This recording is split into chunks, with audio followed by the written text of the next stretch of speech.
Thomas in back center, and we have a good evening.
Okay.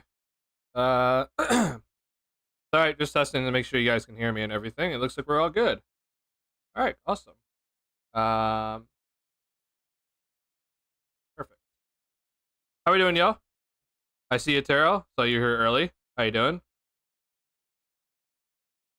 Oh, kick me. Did I miss the game again? Oh, all good. Kick me. Yeah, I'll recap the game for you. Don't worry. I got you. Or actually, I don't know if I'm the best person for the recap, but we'll still be going over our typical stuff in today. And I'll give you a bit of a rundown. What's going on, y'all? How you doing, Magugula? How you doing, William? Oh my god. I don't know if you can hear that, but I apologize for my dogs barking. I don't know where you guys are at. I don't know if you guys are in the Chicago area, but man, oh man, the weather's been ridiculous the past 2 days, and I'm like genuinely worried that we're gonna have like another bad day today. It doesn't look like it. I mean, I've been checking the radar, but like, I don't know if you guys ever get like pressure headaches, but I'm like having like a pressure headache because the weather like shifted. But it got like extremely cloudy by my place, and I was just like, no way, we're gonna have another storm, right? And I mean, it doesn't look like it, but it's just a lot of overcast. But I was just like, man, it better not be tornado weather again. Because the past 2 days have been something. I'll say that for sure. But I'm glad to see all of you are safe. Hopefully, no one's been injured. But yeah, crazy weather here. But I'm hoping that nothing happens today. Doing good, Google? Yeah, I'm doing pretty good. Like I said, I'm kind of like a bit of a headache, but I just took medicine, so hopefully that works out well. Sure makes me so mad. You know, yeah. Stewart, I see the vision for Stewart, so we're talking about DJ Stewart. Like, I see the vision with him, but there are just moments with him where I'm just like, ugh, you know, if you just like, it seems like he has like tunnel vision, but it's like it's not necessarily tunnel vision. It's like his vision's like cut in half, where he doesn't like see half the floor. Like, he'll make a good pass. That's the thing. It's like if the play's like on like the left side of him, it's like he'll make like a good play, but then the right side of him just seems to be like, I don't see anything. He had 9 assists and no turnovers, I believe, in the last game. So I'm like, I'm not like too critical on Stewart. He's done well. But I'm also, I can understand the frustration. It wasn't just him, by the way. Sebron had completely missed Buzelis on some plays. Same thing with Javonte Smart. So some of these guards are kind of missing some of their players, but it's all good. Happy Guy Live, what's going on, man? Glad to see that we have more people join the live streams, because I'm happy that my internet's working fine so far. But I'm also just glad to talk to you guys live instead of always doing the videos. So glad to see y'all here. These guys are rough to watch. Credit to Matas for overcoming the lack of playmaking around them. I mean, yeah, I just think, unfortunately, for anybody in Summer League, like, guards are just, there's a reason why they're in Summer League. So I kind of feel like you're gonna have like a rough time with the guards, no matter who they are, unless like you drafted obviously a point guard. Um, but I definitely understand it. Living in the northwest side, trees have been losing branches the last 3 to 4 weeks with this crazy weather. Yeah, man. I can't believe the crazy weather recently. I'm so sorry if you can hear my dogs barking. I don't know why they're barking so much. Hold on, I'm actually checking to see if anyone's at the door or something that I just missed. Nope, we're all good. I don't think you guys should be able to hear the dogs, but I get annoyed anytime they just immediately just start barking like insane. Sorry, I have to move my mic. I know it sounds loud. Okay.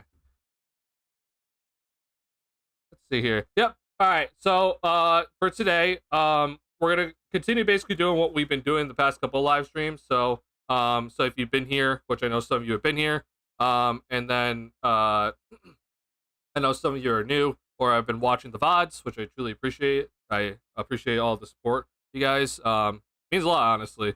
But we're gonna continue to be covering the summer league, and the 3 main people that we're watching are the 3 people that are under contract for the Bulls. So that's obviously Montes Buzelis, Julian Phillips, and then Adama Sanogo. Those are like the 3 main guys that like we're really focusing heavily on, because the other guys, unfortunately, as not to disrespect them, but they're not as important. I do think that Stewart's been all right. I'll say that for sure. And then I thought Javonte Smart in the first game played well. He has not really played well since. And Drell had a good second game, but he didn't have a good game today. So not going to be covering those guys really that much. So yeah, we should be just kind of heading on into some of the stuff that I'm really happy about with when it comes to Buzelis and Phillips. And Sanogo not with that good of a game today. But I still like what I'm seeing from Sanogo. And I know we haven't really covered much film on him, but it seems kind of simple in terms of Sanogo's film. So, overall in this game though, it was kind of interesting to watch. The Bulls got off to like a really like hot start. They scored 31 points in the first quarter, which is in a 10-minute quarter. That's a lot. Obviously things kind of went back and forth, and I don't really care about the results of the summer league games or anything like that. Like I don't care about the win or loss, but it just kind of was interesting to kind of watch all the momentum kind of swing the other way. So yeah, it's just typical summer league game where the team that gets off to a hot start doesn't win the game. Even though the Bulls probably should have won this one, but it's all good. So yeah. Let's see. I want to. Yeah, Bulls had 16 turnovers. That makes a lot of sense, honestly. Some of the passes I was seeing was just like, ooh, not great. I don't hear dogs. I appreciate it. All right, let's see here. So I got a couple of plays that I do want to talk about to kind of like I don't want to be like, I want to make it clear that I am aware that it is also summer league, and I don't want people to think, oh, you're analyzing summer league highlights and thinking it's going to translate immediately. Like, I'm aware that a lot of summer league play doesn't translate to the NBA, if that makes any sense. So there's a couple of plays though that I do want to show you guys that I'm like, yeah, this is 1,000,000% going to translate, and I liked what I saw here. But then there's obviously plays where you're like, okay, you know what, that's a summer league type play. It's awesome to see that this player did it, but we also just have to be aware of like, okay, that's a summer league play. It's all good. Awesome to see, but let's just temper our expectations, first and foremost. So, I'm going to start off with some of the simple plays that were made today, and these are some of the dunks that were kind of made early on by both Phillips and Buzelis, which I was happy to see. The guys out and running. This was very important to me, because we know that for next season that the Bulls are going to be out and running constantly. With especially a younger squad and having Josh Giddey on the roster, hopefully, right? And if Lonzo's there, then obviously the Bulls will be playing a lot in transition. So, first things first is the Buzelis little putback dunk. If YouTube TV would load, sorry about that. Let's see. All right, so there's the putback dunk. So let's just watch this play. I'm just glad to see this from Buzelis overall, because I've been happy with how he's been running with the ball or without the ball. So he recognized in this play, he got the ball but pushed it ahead. even when he could have probably taken it himself, right? But which he does that a lot. But in this play, he pushed to the head, which is the correct decision. Unfortunately, Drell misses the shot here, but this is just good overall. I'm not like, going nuts about the dunk. I'm just happy that he recognized, all right, let's push the ball ahead, let's move forward, and did a good job just following it up, which is obviously not that's not the important part. The important part is he pushed it ahead, which is good. Next play I want to show you guys is the Julian Phillips little alley-oop. And it's more so just to just recognize Phillips's his verticality and his athleticism, because we could definitely see Julian Phillips in a game, right, taking an alley-oop type play, or getting an alley-oop type play, right? So the Bulls were kind of messing up with the Pistons early on. They get the steal here, and this is just nice from Phillips. Good readjustment in the air. Not the greatest pass from Stewart again. So Phillips was able to readjust in the mid-air and get this ball and slam it back home. So awesome athleticism. So these are things that I'm like, oh, this is going to translate for sure. And it was cool to see Phillips get his first alley-oop dunk, which is awesome to see. So then the next play this was the play that I was very happy about when it came to Buzelis, because I think this is something that we're going to have to kind of watch as he develops as a player, because it's not guaranteed that he's going to have this success right off the bat. But if he's able to do this now, then it leads me to believe that he could probably do it his rookie season. So if you guys remember back in the Warriors game, where there were times where Buzelis got the rebound, right, and he would push it, and he just kind of was out of control in a sense. So he'd kind of either dribble off his foot, or he just kind of dribbled into traffic. That was something that I was a little bit concerned about, because he does seem willing to take the ball off the backboard and just go by himself, which is awesome. But you have to obviously be in control. So late shot clock here for the Pistons. They don't get the rebound initially. They then miss the shot too. Buzelis gets the rebound. He's off to the races, right? So this is good. I'm happy he gets the rebound, and he just is go. I don't need to look for my guard. I can just take this up myself. And in this play right here, he doesn't speed up or anything. He sees, okay, Phillips is running this way. I'm gonna make sure I take my time with this basketball and not just run into a brick wall. And has he dribble, and now he has a smaller defender on him, so this should be pretty simple at this point. Does a good job of getting off that smaller defender and just go ahead and slams it home. Perfect. That is awesome. So I'm just glad to see this, because there was some problems in that Warriors game in terms of him just taking the ball by himself and just going with it. But this was awesome to watch. I was very happy to see this play. I want to see more. I want to see more of this play. If I'm a Bulls fan, right? This sort of stuff where you don't have to call a play for him, where he could just kind of go off his instincts, and he seemed to be in control of this entire transition play. Then yeah, we're all good. So yeah, good stuff from Buzelis there. And then first quarter was kind of just some nice highlights from him, and this is kind of where I'm going to say that it's not exactly stuff that's going to translate. This is a nice little floater shot from him. We'll see if this translates.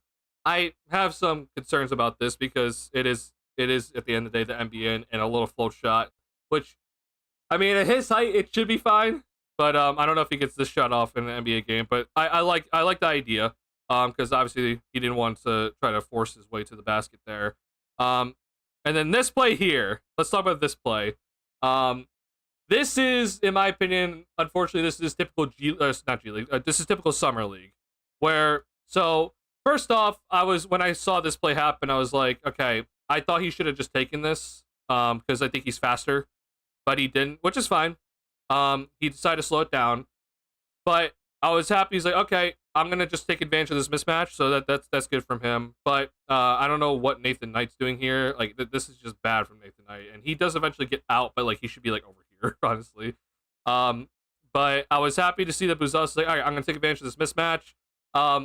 I don't think this is gonna translate, at least off the bat. If he's able to do this, 5 years down the road, then fantastic. But this is not something that I'm too concerned about, if that makes sense for Buzelis. So I'm happy overall with kind of how Buzelis has played for the most part in terms of what's going to translate. This I don't think is going to translate, but this was awesome to watch. Nice handles, finish with the left hand, obviously as we can over and just blowing by a slower guy.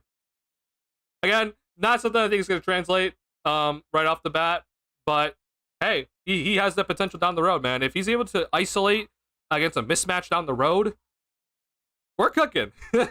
We're cooking in terms of his career moving forward. I'll be very interested to see if he could be able to do that moving forward. But early on, I'm not too concerned about that.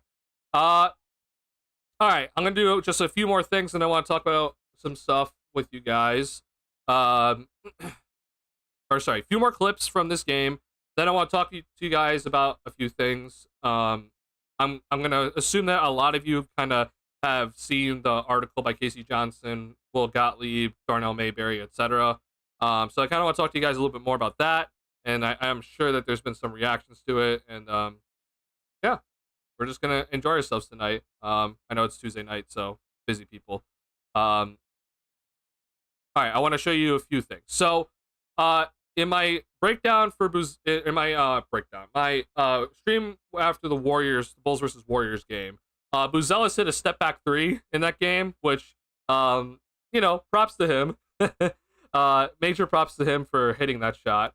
I'm just aware that that's something that's probably not going to translate necessarily, at least early on for him. Sorry, hold on, I'm adjusting my camera.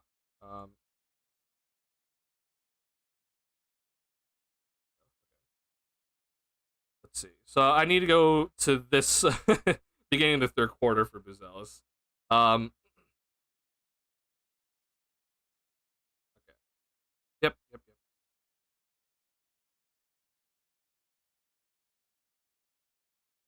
Okay, so yeah, this was a good overall defensive possession by the Bulls to start the half. The Bulls ran. I don't know what this play was, honestly. This I wasn't really too happy with this play, but basically though, you see from this play, it's pinned down, right?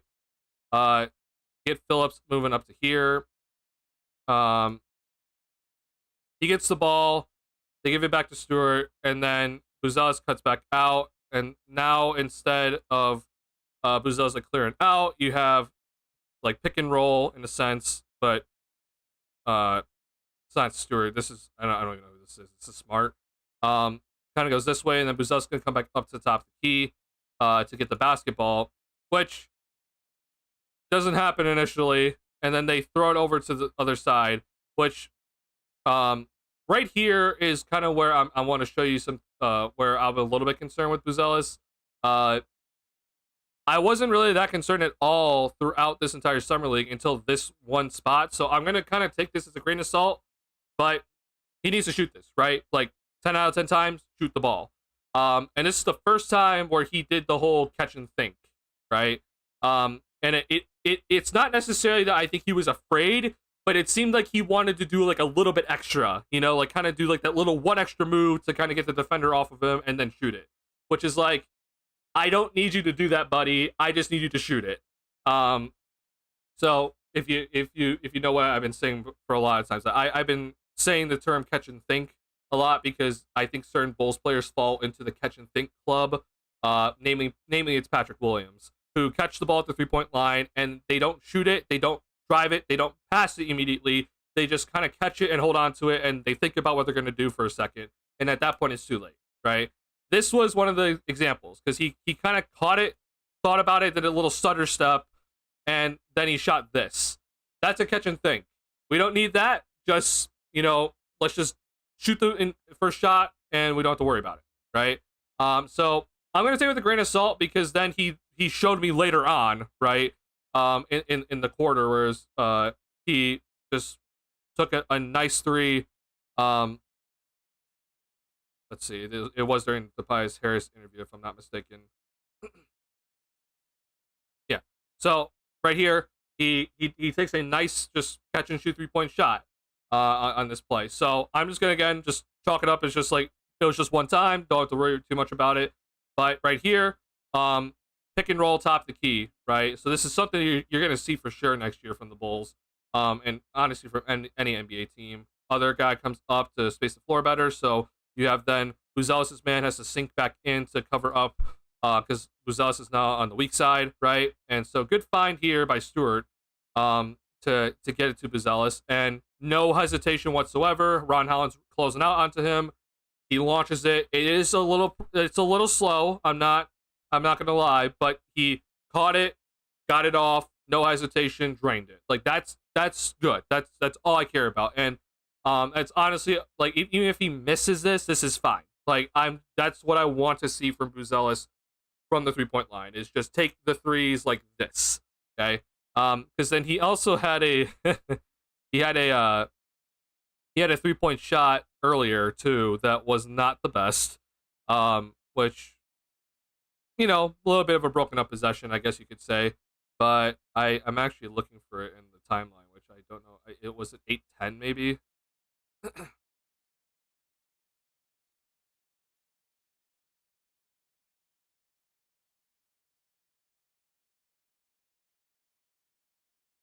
Let's see here. So yeah, it's this play. So this is where I'm like, no. He just loses this one out of bounds. So it's not this play. Okay, yeah, I don't know where it was. I mean, it was maybe it was earlier in the game, but like Buzelis. Oh no, it was here. It was at 6:01. Okay, give me a second.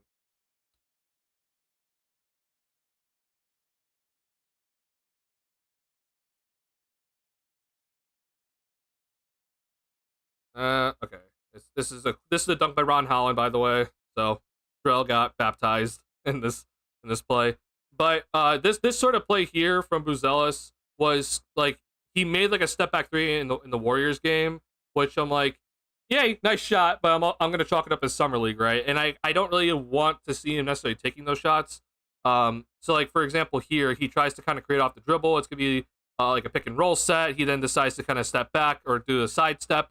And he creates a lot of space. I'll give it to him. I just don't need him shooting those. Like that. These are the types of shots that I'm just like, let's just not worry about these, please. Just forget about these.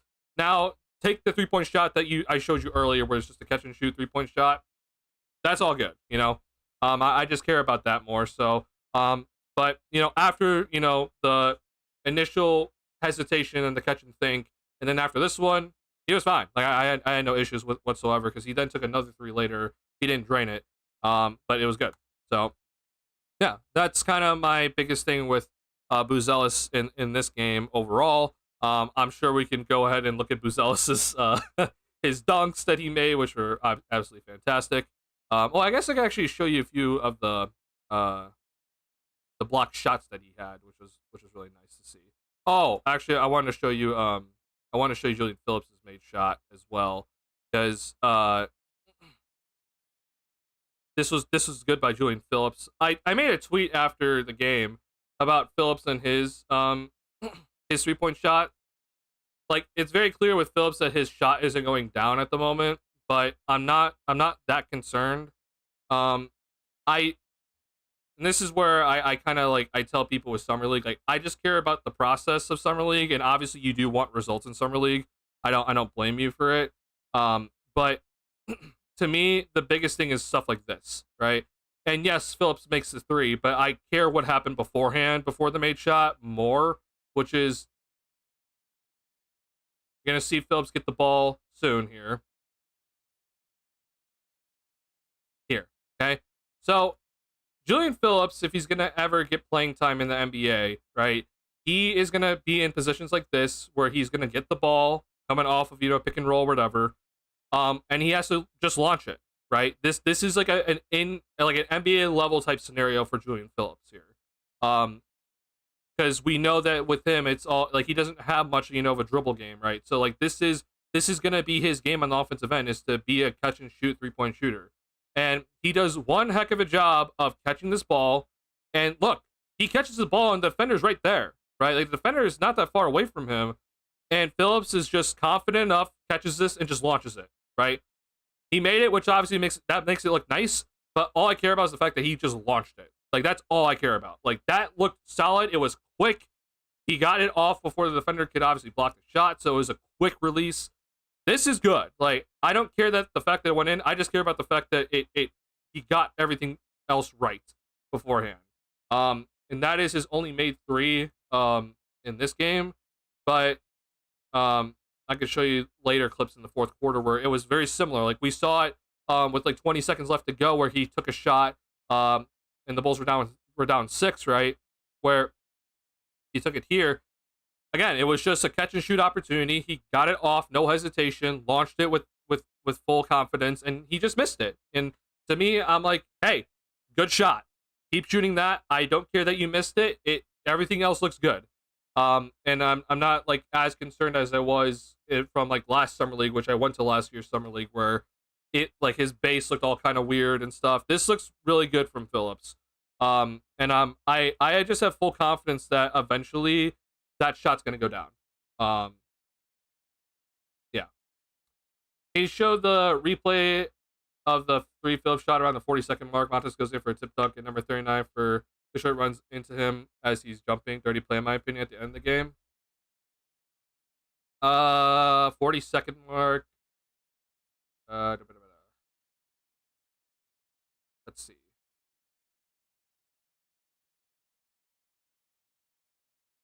Which play are you talking about? I'm a little bit confused. Sorry. Got around the 40-second mark. Montes goes in for the tip dunk, and number 39 for the short runs to him as he's jumping. A dirty play, in my opinion. 40-second mark of what? I need a little bit of help here.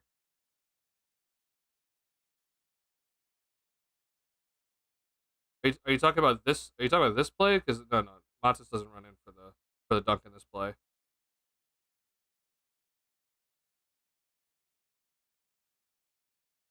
Made basket within last minute. Oh, I see. This one here. I see. Got it. Okay, yeah, I can look at it.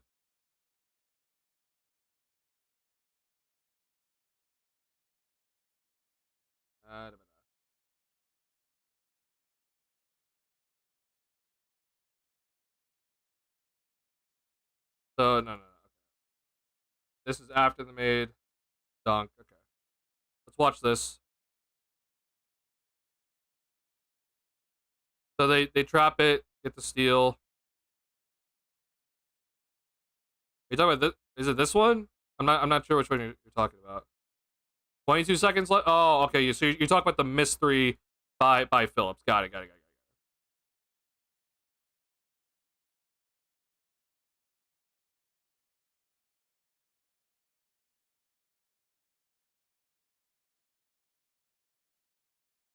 Yeah. So so just once again though, like because Phillips does miss this 3-point shot. I'm just happy that that everything from Phillips just it looks good. Like again, I don't care about the results, but like here, for example, he's set up, he's ready, and I know it's blurry as hell. Hold on, let me. Actually, no, we're on 720p. You know what? Whatever. But he's ready. He's set up. He just launches it quickly. That's a quick release, and he just misses it. So you're talking about this play right here, where Buzelis on the rebound action looked like he might have gotten hit. I just want to replay that one more time and actually just focus on Buzelis. Okay, so Buzelis is here. He's running in.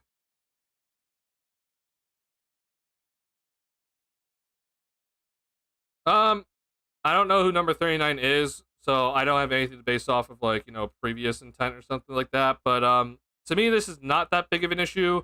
It may kind of look dirty in a sense, but you have to understand that he's trying to make sure that Buzelis does not get that offensive rebound, and Buzelis is getting ahead of steam, so you kind of have to do something. You kind of have to put a body on him.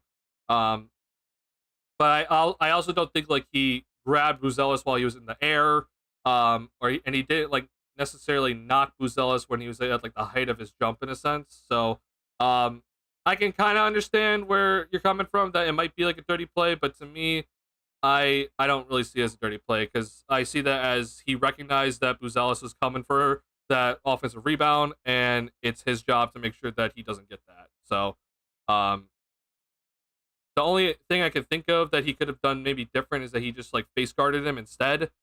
But at that point, I don't know if you stop Buzelis getting to the rim. So I don't know. I kind of think this is just a fine play in my opinion. I didn't recognize that. should have been a foul in your opinion. You just pushed it. That's all. You left the ground. It would have been bad. Possibly just worried me. I'll watch it one more time, but I don't think this is like egregious contact or anything, honestly. Because like at the end of the day, boxing out is contact. So like I it's hard for me to like say like, oh, that's a foul.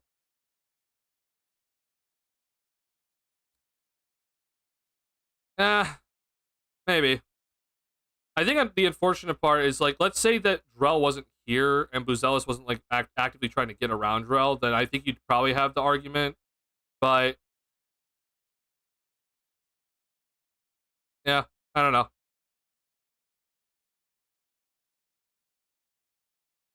I if Buzelis was higher up in the air when when he did get shoved, and Buzelis didn't have to like maneuver around Drell and like kind of have to change his path, then I think it probably would have been a foul. But because Buzelis did have to kind of work around Drell, and that shifted his path away, and because he wasn't like shoved at like the peak of his jump, I think that's not necessarily a foul personally. But I don't know. That's just at least my opinion. You can have every right to disagree. Push a guy as they're jumping as a foul. In my opinion, runs full speed. I get you. Yeah.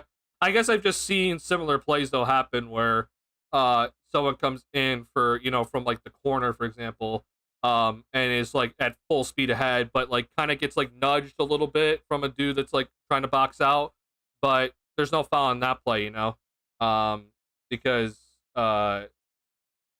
like it's not like egregious contact in a sense.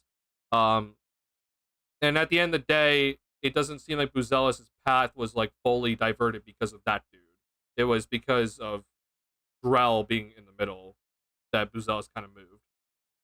But it could probably go either way, honestly. But I get it though. I appreciate you pointing that out.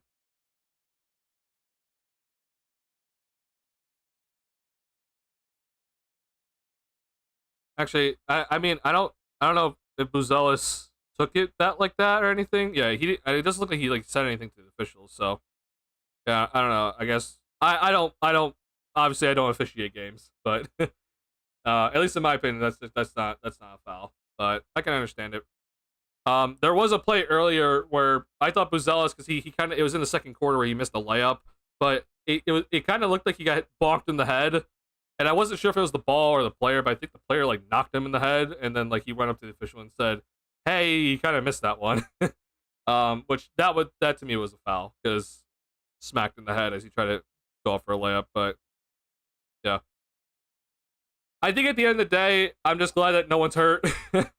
And I kind of feel like in summer league, people try to avoid that as much as possible. So I guess I just kind of give people the benefit of the doubt at the end of the day. All right, I want to show you two block shots from Phillips one block shot each from Phillips, and Buzelis. So one of the things that with Buzelis that I've been like very, very impressed with, is, and this is like before he even stepped on the summer league, right? Was I said that his shot blocking ability to me is already his best defensive trait. I think this is his best thing that he brings to the defensive end of the court, because I think that when it comes to like NBA level perimeter players, for example, in a play like this, I do think Buzelis is going to get beat. Okay, like I think that him guarding guys on the perimeter is, at least early on, he's going to get beat because he has like a high center of gravity, and I think that guys are just going to be quicker than him in terms of him guarding on the perimeter. But he seriously makes up for when he does get beat with his athleticism and his ball tracking. Like this to me is just incredible just to watch, because like he gets beat here in a sense because this guy got the step on him, and he's obviously not in front of him by any means, but he does stick with this guy on his hip, which is very solid. But the timing of this is just incredible. Like I don't think people understand, like you have to time that correctly. And he did such a good job of just timing of when this guy was going to go up for the layup, and he just flat out swats it easily. just awesome to see. I love this from Buzelis. I think that's awesome. So hope to see more of that. I also have been saying that I think the Bulls should do as much as possible to make sure that he's in the help position on the defensive end because he can make plays like that. And not necessarily have him like be out rotating on the perimeter because I think that takes away his best trait. So we'll see how well the Bulls can like, kind of implement him there. But that's kind of the reason why I've been saying like, I think he's a 4 more so than a 3. And you know, I think it kind of makes sense, at least in my head. But I understand if you think he's a 3. But then Julian Phillips, man. Similar. It's kind of like it's a similar play, honestly, with Phillips. But like this is the part with Phillips I'm also kind of like intrigued by because when he was initially drafted, I also said that.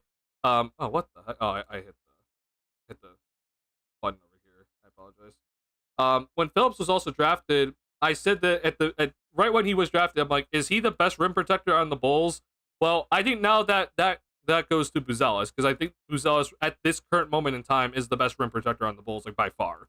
That does not mean I'm saying he needs to play center. I'm just saying that I think he's going to be the best shot blocker for the Bulls at the moment.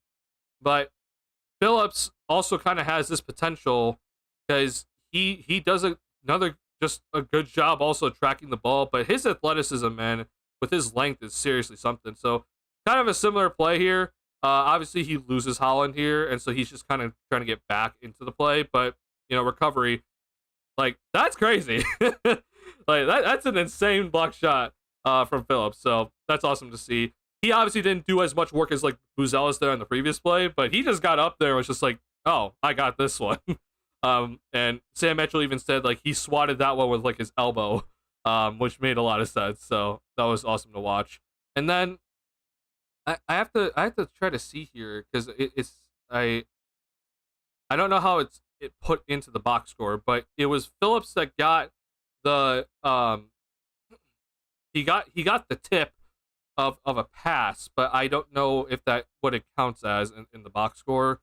I'm like looking around to see if there's just like a turnover or anything for the Pistons, which it might be. Oh, it was this one here actually. Okay, perfect.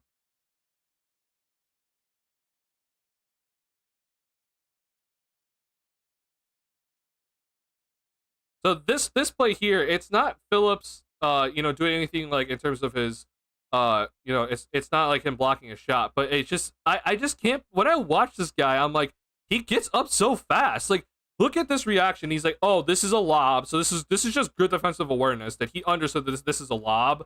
But look how much ground he covers from this moment where you can just see the play developing, right? Like at this very instant, you're like, oh, the play's developing for a lob, and Phillips just. Like, he just pretty much just like palms it out of the air. Like, that's crazy to me. I love that. So I hope to see more of this because I think he's also next season for Phillips. I also think that he's gonna be playing the 4 a lot.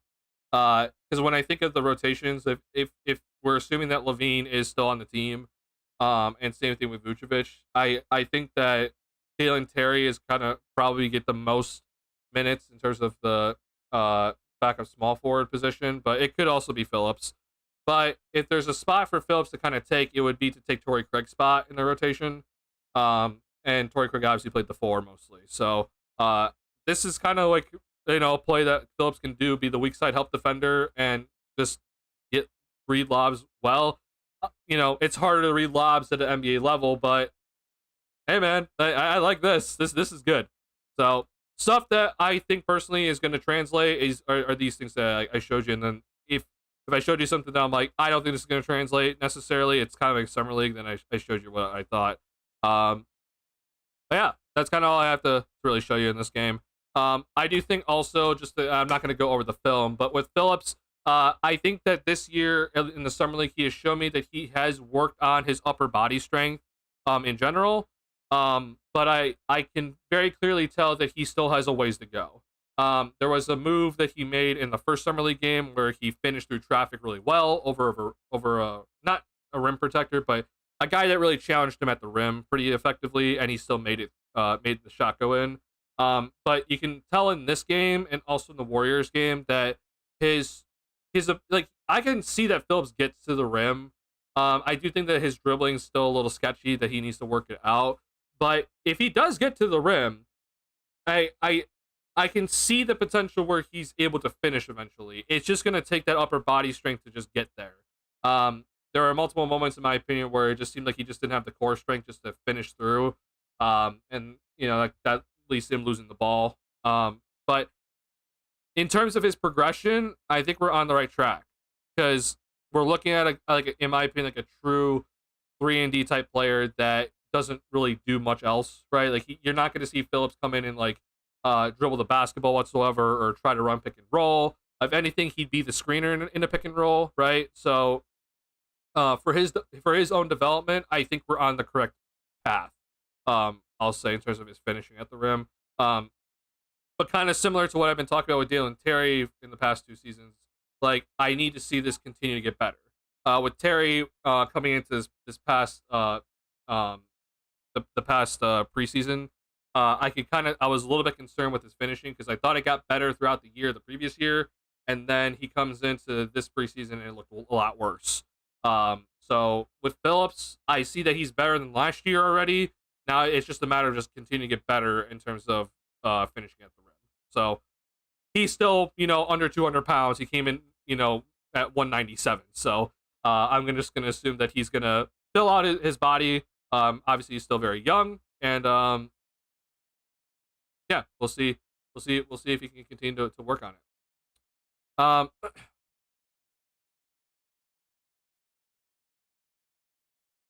Didn't watch the game. How was Matas tonight? He was pretty good. Yeah, he was pretty good. Box score, doesn't tell the whole story.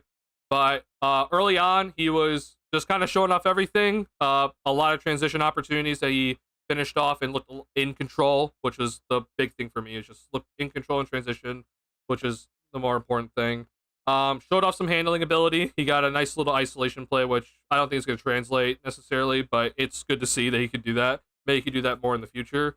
And he just like the thing with Buzelis that I'm just so impressed with is that his decisions just seem so quick, and besides that one little catch and think play that I showed you guys earlier, it just seems like he reads the game so quickly and efficiently and doesn't necessarily take too long with his decisions, which is the more important thing for him.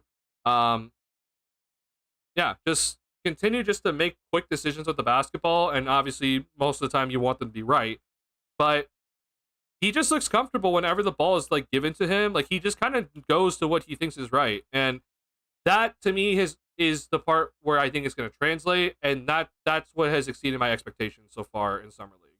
I'm aware again that like everyone's saying like it's just summer league, and yes, Denzel Valentine had one hell of a summer league for the Bulls, but this is the type of stuff though with summer league I do truly look into what I think will translate, and Buzelis is just quick decisions, and so far through these games, willingness just to take the catch and shoot 3-point shot with no hesitation, that's going to translate.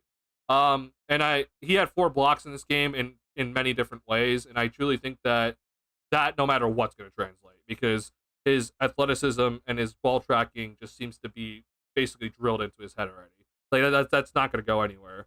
So yeah, I'm happy with it. The other thing that I will say that I'm interested to see will translate for Buzelis is like he has gotten to the line like a considerable amount already. Obviously, the first game he got a ton of free throws, but he's gotten to the line like every single game, and then I think he's shot at least 4 free throws in every single game. So that's going to be something that I'm interested to see moving forward if that's going to continue. Because if you can get to the line, then that obviously helps with points, right? That ups your efficiency as a player. So something just to kind of keep an eye on for Buzelis, and I hope that will continue moving forward. Close on another block like last year where he swats it down where he keeps the possession. Yeah, Phillips, like his athleticism to me is something that like it's gonna get him run like in his career. And if he just works, like his defensive awareness against Brandon Pajimski against the Warriors was fantastic.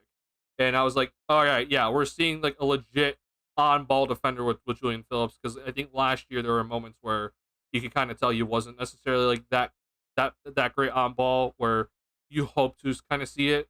But if he's able to up his defensive awareness with that athleticism, like we're truly looking at a guy to be disrupted on the defensive end at least. Yeah. Credit for basket the two Detroit guys tipped in. Oh, I guess Buzelis did get credit for that basket. I think it was either him or it was Nathan Knight, but I think Nathan Knight made a shot earlier, so I'm gonna guess it was Buzelis.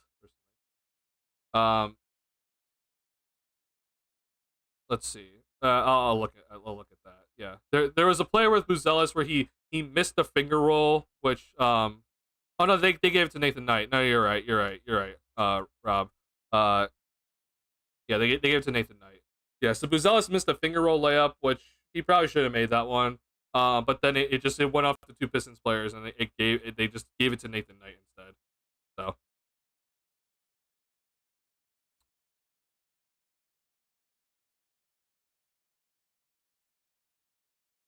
That steal picky in PG pocket and it was passed to the Duck was nice. Yeah. I think that was earlier in the game for Phillips, but yeah. Let's see here. So yeah, that's kind of all I have for the overall just like film scrimmage. I almost said scrimmage. Jesus. Just for the film breakdown. Once again though, I'm happy with the process with the Bulls players, right? I don't care about the results. I don't care about the win. I just care about that these players are doing what I think is correct for what's going to translate to the NBA level. And I think personally, so far, it's been everything's been on the right track for these guys. Phillips is shooting the three ball with no hesitation on catch and shoot opportunities, which is fantastic. I think with Phillips, we're seeing a ton of defensive potential with him and guarding NBA level talent like Pajimski, which is awesome to watch. And then for Buzelis, his decisions with the basketball just have impressed me a lot. I do think that we'll have to kind of see how much he can like control the ball at the NBA level, which I think is kind of in question at the moment. But if he's able to just be put in positions to make quick decisions with the basketball, I trust him already to make a good decision. Whether that's him on a catch and shoot 3-point opportunity, he just takes the shot quickly, or if he's coming off those pin downs that I mentioned earlier in my streams, like those types of plays, I'm like, I trust that he's going to make the right decision, and he's going to make a quick, efficient decision alongside it. So that's the part that's impressed me the most with him. The step back threes, we've seen some step back threes. Obviously, some have gone in, some haven't. That's stuff that I'm like, that's not going to translate necessarily. I'm glad that he's aggressive and he doesn't seem afraid to shoot the ball, but that's stuff that I'm just like, hey, we don't need to really worry about that too much. And then obviously his ball tracking is on full display.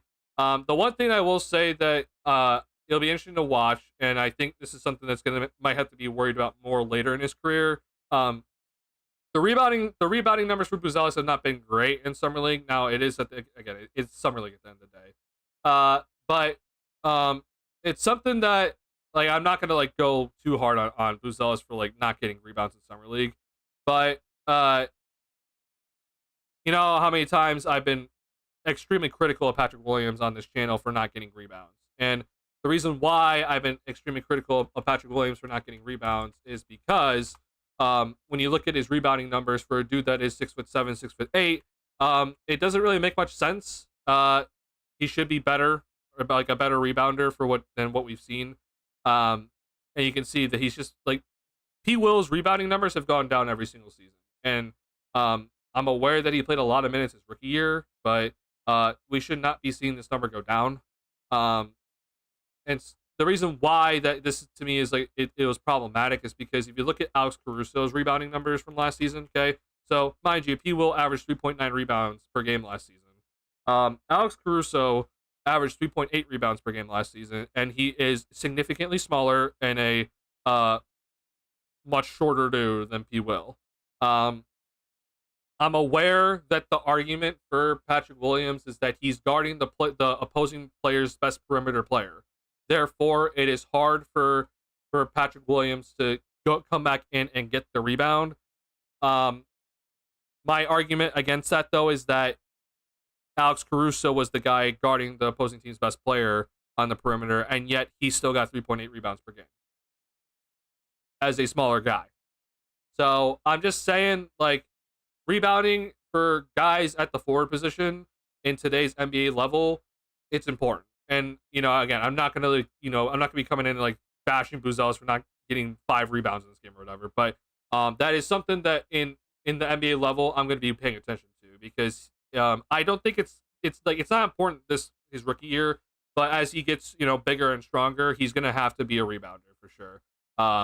Because you need those guys who are obviously 6'8" or taller to be rebounding effectively for your team, especially with all these different lineups on the floor. And you don't know who you're going to ever be guarding in an NBA game, but you always have to be, if you're a bigger dude, you have to be in the position to rebound. I'm aware that rebounding has been an issue for the Bulls mostly for the past couple of seasons, but if you look around the league, you can just see like everybody rebounds at a pretty decent level, even if you're like not the biggest player, like if you're not the center. So this is important moving forward. But I have full faith in Buzelis' motor to be going after rebounds. That's for sure. Like his motor in terms of him just going after the ball and continuing to give effort, I'm like, oh yeah, he needs to, like, he's gonna for sure. He's going to have the motor to try to get after rebound.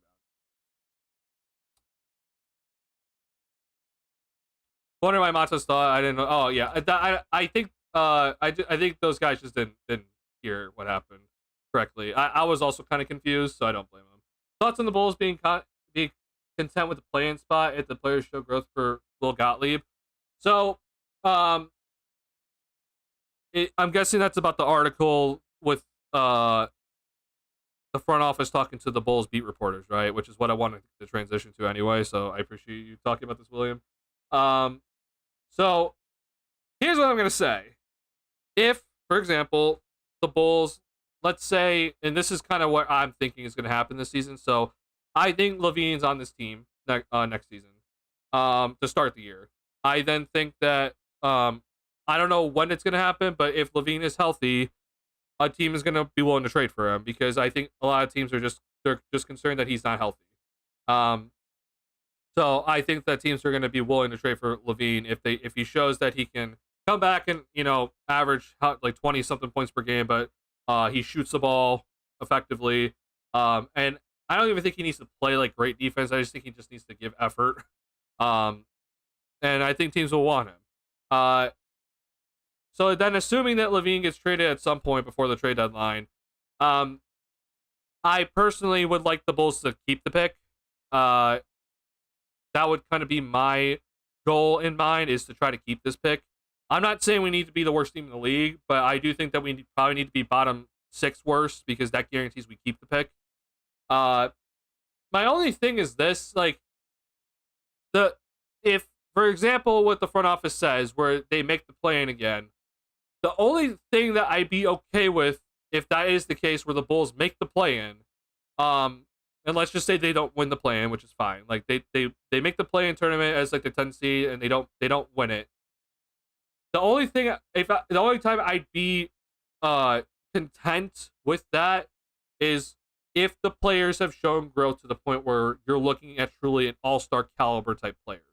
So most importantly, for the guy that they traded for, and Josh Giddey, if he is showing me that he is going to be at bare minimum a 20 point per game scorer on better efficiency, and he's going to be giving out 9 plus assists per game, and Kobe White shows me that last year wasn't just him going on multiple heaters, and that he's actually going to like level himself up to, instead of being a 20 point per game scorer, to like a legitimate 25 point per game scorer. And Patrick Williams levels up to the point where we're looking at him as turning into like one of the better 3-and-D players in the league. Like, sure, I'd be completely fine with the Bulls obviously going to the play-in and knowing that we have our, Josh Giddey is like a franchise cornerstone in a sense, and guys that have exceeded our expectations in terms of player growth. I'd be content with that, and then, if you don't keep the pick, then fine. my thing is though is that I don't think that's going to happen. Like I think with Giddey, as good as he's looked for the Olympics, I still question if he's ever going to be an all-star caliber guard.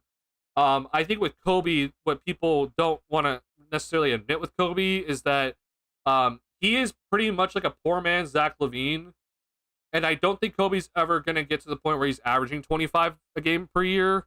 Um, and like Kobe to me is still like he is very clearly a starter in this league. I'm just more concerned like is he just going to be like a 20 point per game starter? And the other thing about it with Kobe that I don't think people actually realize, I'm aware Kobe gave effort defensively last season. The numbers still don't look good though. Like Kobe like came in and like gave a ton of effort for the team last season. On the defensive end, but because of his lack of height and his lack of size, he's just not that good of a defender. And he'll never be that. And that's not his fault. It's just how he is as a player. So like I'm just saying, like his ceiling, in my opinion, is pretty limited as a player, unless he becomes what people think that Josh Giddey's going to become, which is that he truly becomes like that point guard where you're averaging 20. You're shooting 40% from three, but you're also then getting 8+ assists per game. Because then at that point, it's worth giving the ball to you for most of the possessions, right? That's kind of like my standard in a sense. So personally, I don't see a way where, playing spot, playing growth, getting the playing in spot with certain player growth is going to be the check mark for me to be like, hey, we're all good with that and not keeping our pick. Because if we get the play-in spot, we most likely don't keep our pick. I personally think it's worth just keeping the pick and drafting your franchise cornerstone. And I don't think you need the first overall pick. I think you just need like a top 8 pick, honestly, in this upcoming draft. That's personally what I would go with. But at least that's just my opinion. So let me know what yours is as well.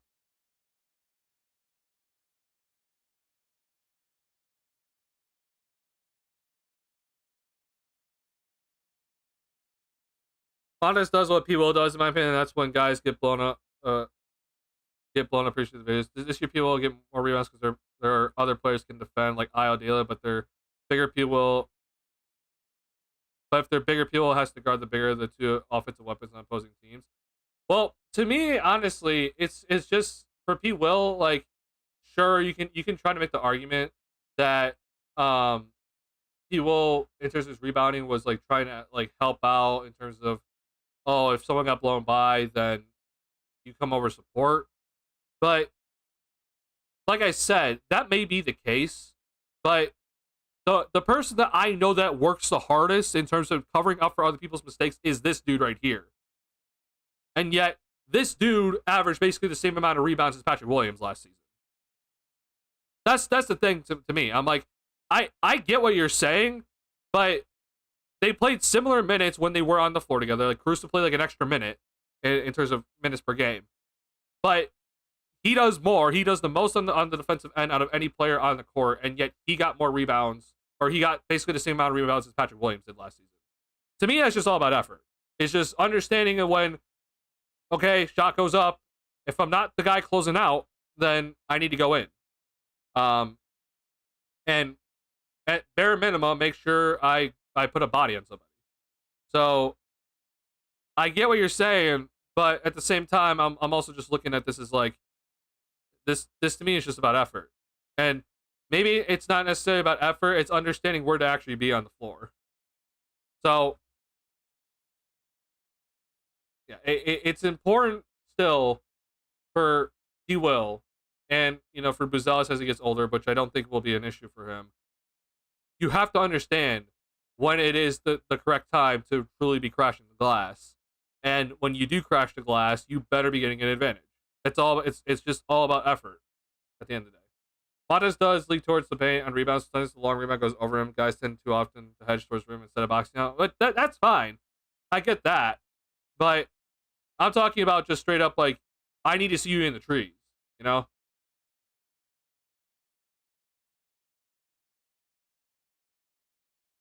they attack Vooch and Kobe pick and roll start games. Oh, you're talking about Kobe White defensively?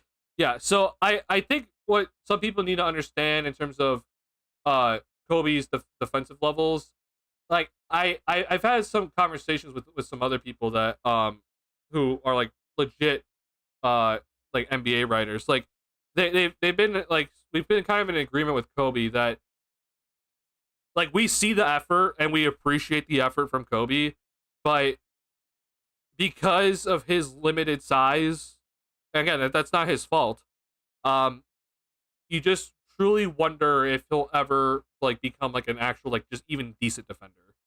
Again, that's not his fault. That's not his fault whatsoever.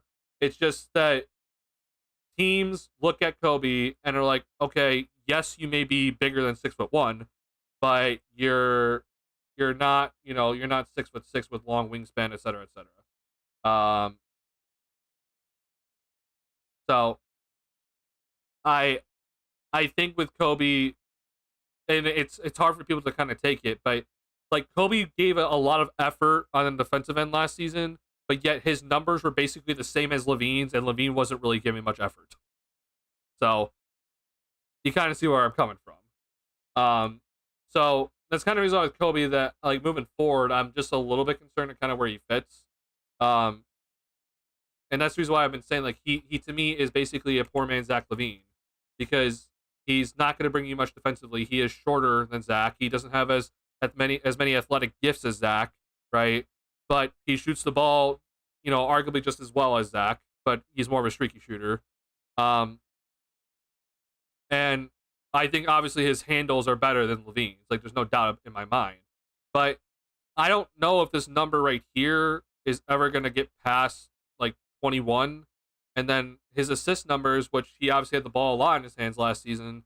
And I do think that DeMar DeRozan was the main initiator for this Bulls team last year. So there's probably some growth in there for Kobe in terms of his assist numbers, but I just don't know how far it will go.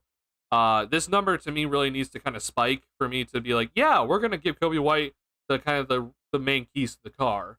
And he can be kind of running the show.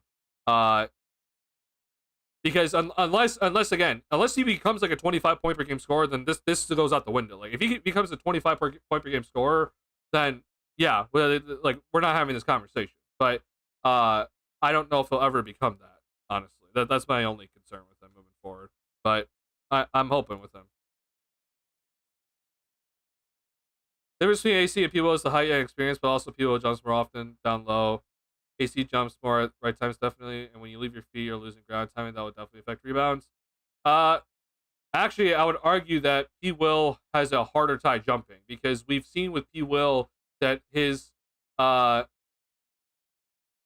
me with P-Will he's we've kind of talked about this before on this channel, where it looks like his leg doesn't look like it like grew in right in a sense. So like when he actually jumps, sometimes he doesn't have enough spring on it.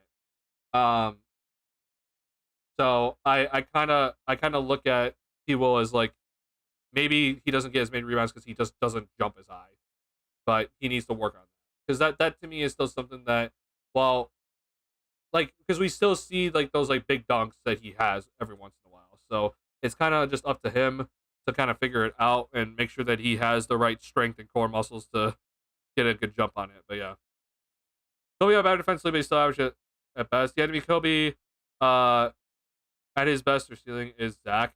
I'm personally going to say that to me, Kobe is going to be worse than Zach. Like, I don't ever really see Kobe becoming an all-star like Zach did.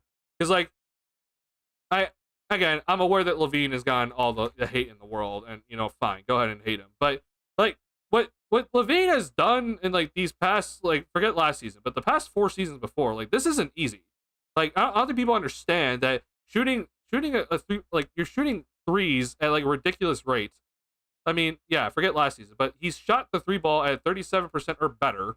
And then this year, he averaged 27 per game in a year. Like, I don't think Kobe's ever going to get to that point whatsoever. Like, it will never become that. Like, he'll never get close to that, in my opinion.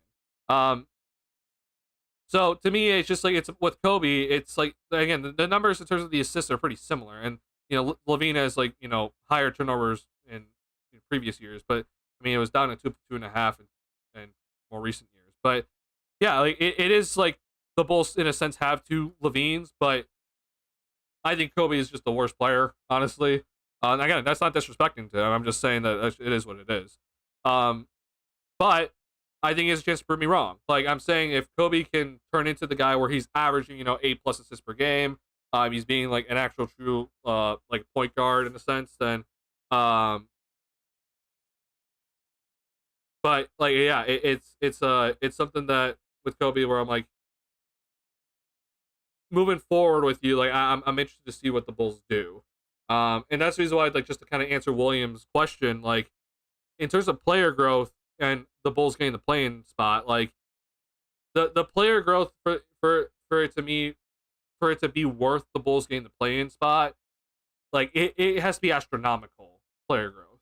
Like it has to be huge. Like again, Giddey has to be like a 20-10 dude, in my opinion, on and show that he's a more efficient player than he's been in the previous seasons. Like Kobe has to either raise his points per game to a significant level or become the point guard on this team. But then what do you do with Josh Giddey at that point, right? So yeah, I'm interested to see what they do. Trying to find a combine stats for 2020 Kobe year, but they don't, I guess, because can't find people vertical. Yes, that is correct. Yeah, they didn't have the combine stuff for people that year because of COVID. You're right. We need Zach Kobe to shoot a minimum of 7 3-pointers a game. In my opinion, Rob, I think that number should be 9 for both of them. Like, I'm being dead serious. Like, Levine, like he averaged 8 threes. Like, that's his career high. Like, I've been saying that Zach should be taking 10 a game because he, at bare minimum, has shot 37% from 3. With Kobe, I think it should be, like, at bare minimum 8 easily. Like, it shouldn't even be a question. My biggest thing, though, is that I don't trust Billy Donovan to allow that to happen. I'm going to be real. So Kobe averaged 7 threes per game last season. I think that bare minimum should be 8 next season. Ideally, in my opinion, it should be higher. I don't know what it is. And I'm aware that DeRozan's gone now, so maybe there's some change in shot selection from the Bulls offense this upcoming season. But yeah, I agree. Like the 3-point shooters need to just be launching threes constantly. Consistently launch threes whenever possible. Without DeRozan, you're going to be playing a lot faster. I am aware everyone keeps talking about like the isolation game for DeRozan. It wasn't necessarily the isolation game that was the problem, because you can get a lot of threes from isolation plays. Go watch the Dallas Mavericks with Luka Doncic, for God's sake. But in terms of it to me, the problem with DeRozan was him being so slow. Like that was the issue for the Bulls, is because they couldn't push the pace with DeRozan. Therefore, they weren't getting those like transition 3 opportunities as much. That's the reason why every time when the Bulls took a transition 3, it looked weird. Like everyone's just like, Stacey King's like, oh, you shouldn't shoot that. But I'm like, that's like normal. Like that's normal in today's game, So without DeRozan, you should see a higher 3-point attempts per game this season. I actually, honestly, I'm interested to see what they, because last year it was higher than 30, right? It was definitely higher than 30. I just don't know what it actually ended up being. I think it was 33. It was 32. See, like still, this is too low. This is still way too low in terms of attempts per game. And not to mention, then you're also a bottom 3rd team in terms of paint points per game, so it makes no sense for you to be not shooting threes. So, yeah, the Bulls next season, I'm expecting a completely different kind of look on their offensive end without DeRozan. They might be worse, but I doubt it. Like I'm gonna come out and say that I think just because of the attempts and the higher pace and the more opportunities to get shots either inside in the paint or shoot shots from 3-point line, the Bulls are going to have a higher offensive efficiency next season than they did this season. I think obviously defensively, though, the Bulls are going to just be worse. And I'm not saying it's going to be much better offensively either. I'm just saying that it's just going to look different, at least in my head. But obviously, if Levine's gone, then then scrap that idea, because I don't think the Bulls will be good. Getting against so many guys wide open threes that they hit them, and maybe they upset some teams. Maybe, yeah. And again, I have full faith that Giddey will find these guys. I'm more concerned about Giddey scoring, honestly. But yeah. Higher pace, more shots. Will we shoot? Well, maybe not, but more possessions. Yeah. again, it is up to the players because you're gonna get more possessions. You should get more threes attempted. So yeah, I'm hoping. I'm hoping for the correct things to happen for the Bulls this season. Give me 1 second.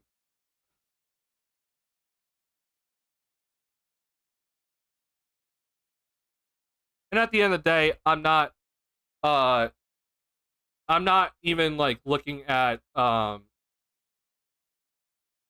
not looking at, like, do we win this game or not? I just care that these guys are being developed correctly. So obviously, we're looking at Giddey, Kobe, Io, P. Will, Buzelis, Phillips, Terry. These guys just need to be on the right path. That's all I really care about. And if we lose a ton of games because of it, then I don't care. Like, I don't really care about the clutch stats that is going to happen this upcoming season because one, I don't think the Bulls will be in clutch games a lot, and two, I think when they are in clutch games, you're going to lose. So it is what it is. All right. So I want to talk about a little bit about all right, I'm gonna do this.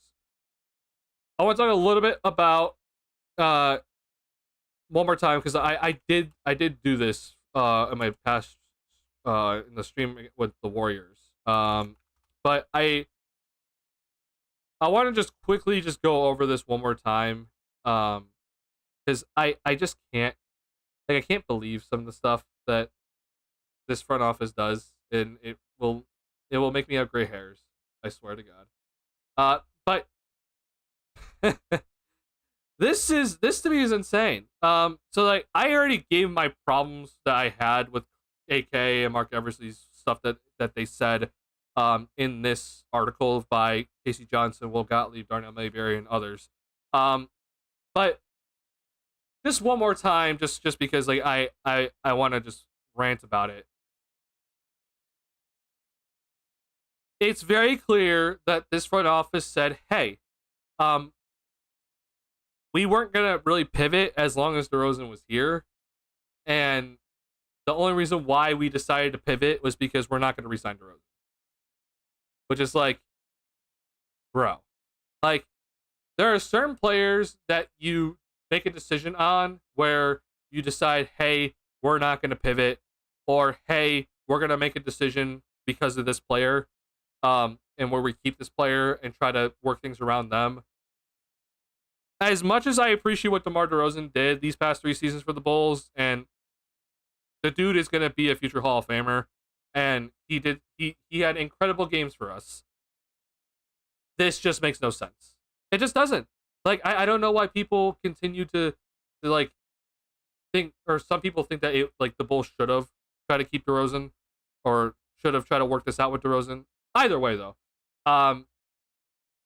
this just didn't make any sense to me when I saw it, and all I can think about is, well, what's gonna happen next? Like, what's gonna be next here for the Bulls, where they make just a very bad decision because of a player that they love with this front office. This front office moving forward needs to show me that they don't like fall in love with like certain players, if that makes any sense. Like, you can't fall in love with a player that isn't exactly like a franchise cornerstone and then start making decisions based off that player. Okay. If you have to trade a player, yeah, you trade him. Like, straight up, if there's a trade that makes this team either better at the moment or better for the future, and it is the correct decision, you do it. Okay. I won't get into the whole loyalty talk when it comes to the NBA because there's a whole different. I have a big I have ideas about the whole loyalty stuff, but this sort of stuff here with this front office is just they're just not making decisions based off of what is like their own intelligence, or maybe this is their own intelligence just saying that, hey, let's make decisions that are based off of what we think of certain players, which is just is like, what are we doing as a front office? Like, it makes no sense to me. So I'm hoping moving forward that this front office doesn't do this with other players, if that makes any sense. And that leads me then to saying, be on the lookout for certain players to get extensions that this front office loves, right? That they might not necessarily deserve. You can argue that people kind of already got that, which I think that was a good contract at the end of the day. But for Josh Giddey, for example, this upcoming for obviously this upcoming season and then for the next season, this Bulls front office targeted Josh Giddey. Therefore, they love him. I'm just saying, like, you're gonna have to kind of see what they do with him. Like, if he plays out of his mind and gets a max, then you know what, that's fine. I don't care. But let's say he doesn't really play that great this upcoming season, and the Bulls still sign him to like a ginormous deal. It's just gonna sit with me wrong, if that makes any sense. Because it seems like this front office is trying to be a people pleaser instead of actually trying to build an NBA roster correctly. So I'm just concerned moving forward. I bet DeMar plays less minutes sack and they use him even more efficiently. The ton of line, if not for those where he had many, maybe his percentage of 3-point attempts are higher. Yeah, I'm interested. I'm genuinely interested to see how Sacramento uses DeRozan, because I can kind of already imagine he's going to be the leader of the second unit. I just have concerns about the fit, but I'm sure it's going to work out. Like, it's going to work out to the point where it's like good enough.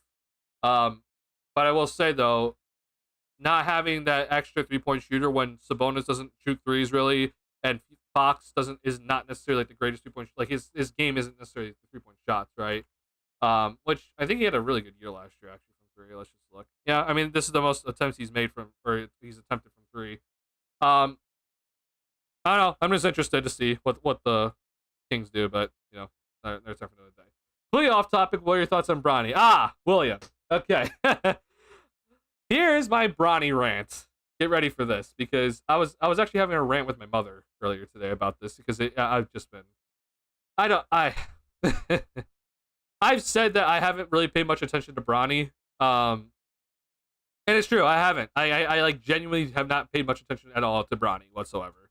But I did see last night's tweets, and you know the Jaylen Brown thing that circulated where he said to it was Angel Reese, I forget the other person, I apologize, but it seemed like he said that he doesn't think Bronny is an NBA player or whatever, or he doesn't think Bronny is a pro. Bronny last game did not have that great of a game in terms of the box score.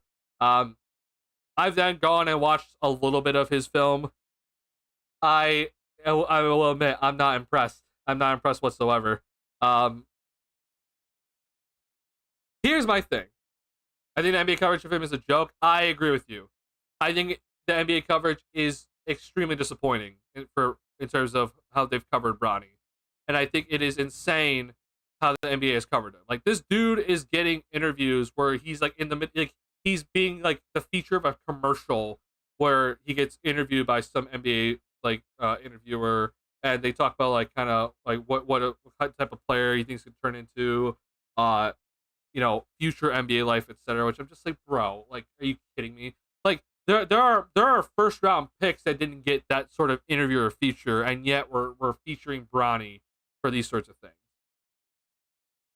Here's my biggest thing though about Bronny that I'm just like, Jesus, people. Like, I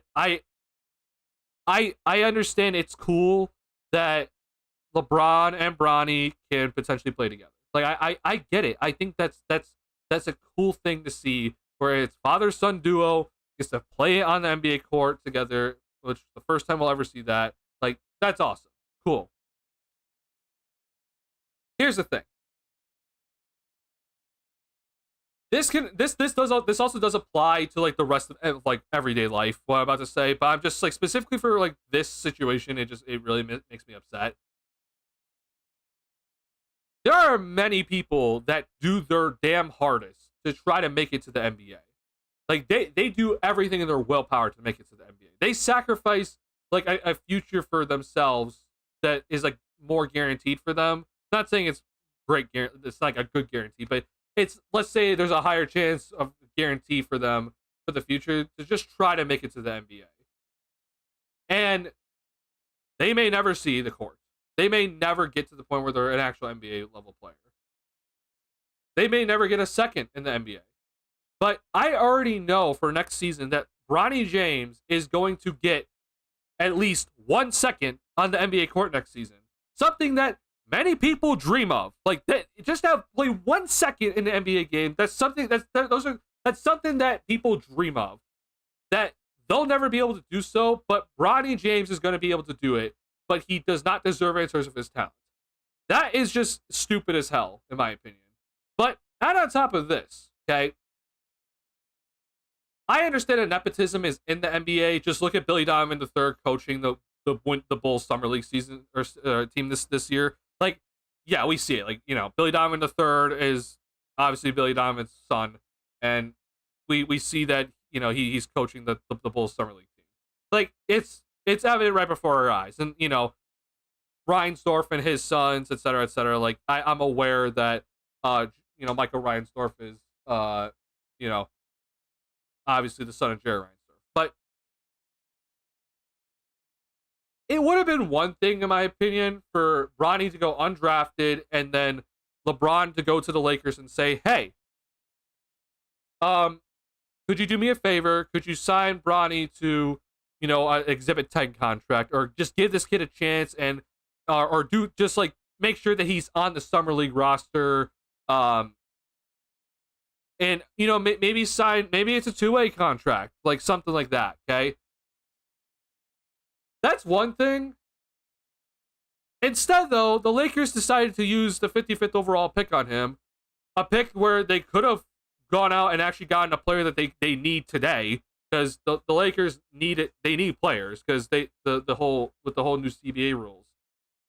And you have now spent one of 15 roster spots on your roster, and there's only 15 roster spots for all 30 teams on a player that is very clearly not going to play and is not up to par with the NBA level and is nowhere near that level. Like, we're not even looking at a player that is like at G League level at this point. Like, that to me is insane. And not only did you do that, you decided to give this man a guaranteed contract.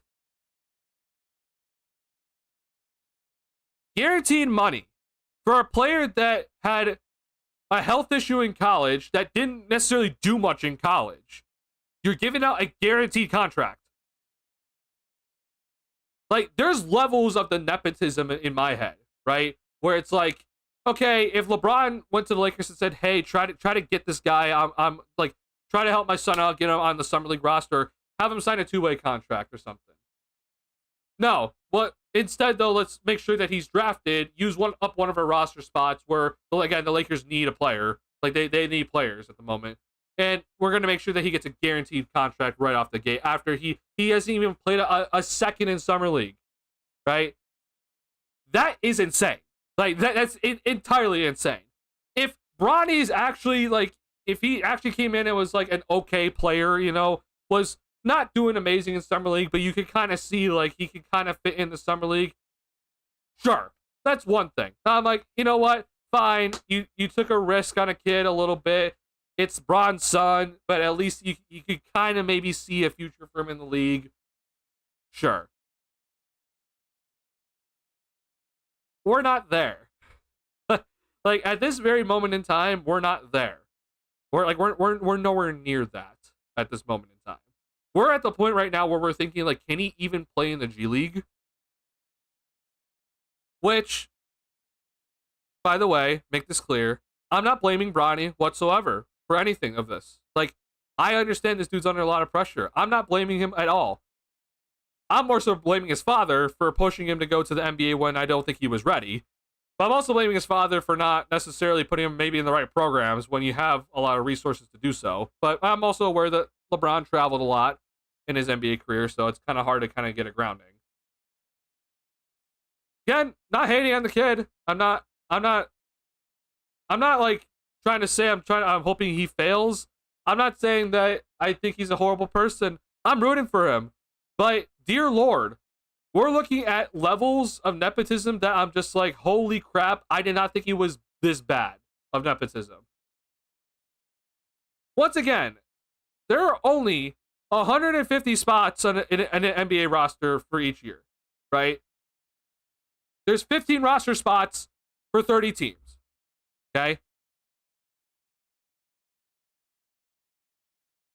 That's not a lot of players. Like, it's a handful of people of the population. Like, This isn't something that you just go out and be like, yeah, we just give these out willy-nilly.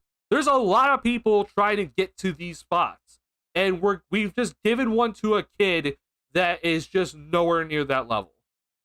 There are a ton of people that are doing their best just to get to this spot. And again, they've sacrificed like a more guaranteed future just to try to get to this point.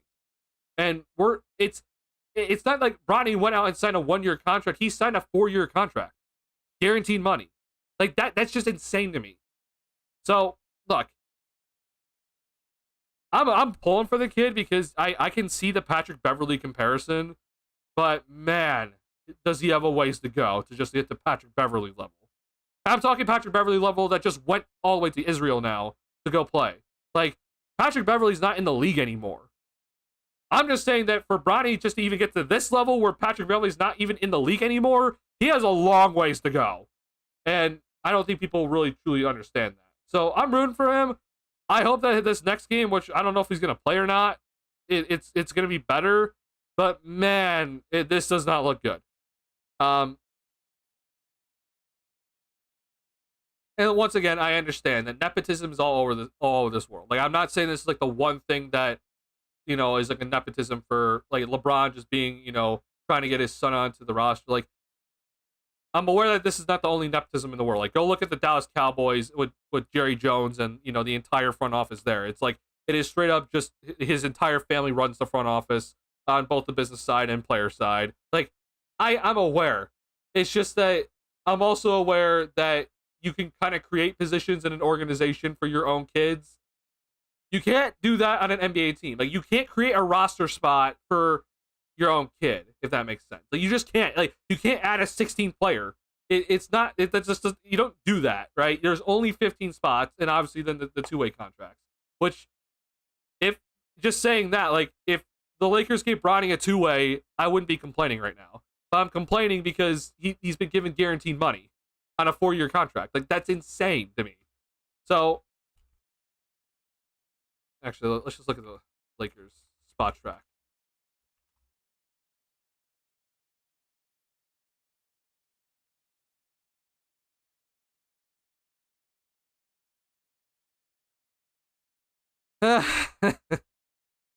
Like, I'm aware this doesn't look like it's not a lot in terms of like the rest of the salary cap, obviously, and the salary cap's gonna be just explode, or it's not exploding, but it's be going up every single year. And look, I'm happy for Bronny. He's gonna get paid millions of dollars. Congrats to him.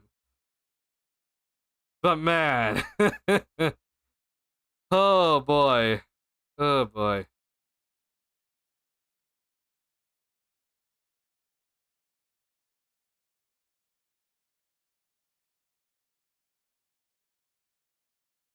Bold prediction, Lakers are going to be using this club option. Presentation sucks, in my opinion. I know some don't care about that. Yeah, I agree. Yeah, I agree with that.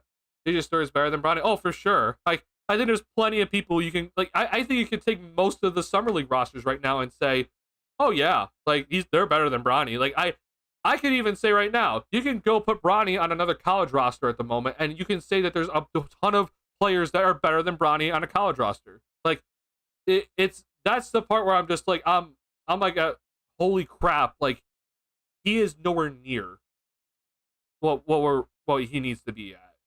Which is why I'm just like, I don't know why LeBron said you have to go now. Like, you have to, like, he could have stayed another year. Like, that's totally fine. Hobby and Kid is a couple steps up the hill is one thing, carrying them up straight from the bottom is another. And look, I think helping your kid is a great thing to do. Like, I'm not here to say, like, you know, if you have a kid, don't try to help them. Like, I think helping your kid out is a great thing to do. And helping your kid out is the best thing to do. Like, you should absolutely be 1,000,000% supporting your children. And, you know, if you're gonna help them skip a few steps along the way, that's fine. But we're talking about here, like, we're talking extreme level here of not only are you helping out Bronny, you're helping him out to the point where you're taking away a roster spot. You're taking away someone else's job here because of this kid. And he's nowhere near the level where he needs to be. And I don't know if he'll ever be near that level. Like that's the part where it's like, holy crap, this is bad. So again, like if LeBron was like pushing for the Lakers to get him on the G League team, or pushing for the Lakers to get him on the Summer League team, or get him a two-way contract, for God's sake, I would have been completely fine. Like I would not be sitting here complaining today. I'm just saying that you just made this Lakers team give him guaranteed money, millions of dollars, who is not going to someone else who probably deserves it. Like there's helping a team, or there's helping your kid out, and then there's actively like ruining a roster. I guess it's not ruining a roster, but it's not helping the roster for sure. And you're taking away someone else's, paycheck in a sense. Has there ever been so many interviews with the second round pick law? No. I mean, I think eventually, like if the second round pick like turned into something special, then yeah. But before they even played the NBA minute, absolutely not. Oh, no way. Which on all teams to go back to their 90s and 2000 logos jerseys? I hate the modern simplicity of everything now. Oh, really? I disagree. Honestly, I think there's some like really good 90s and 2000s logos, like the 76ers, for example. But I think a lot recently, like in terms of just like the standard logo for teams, have been really good.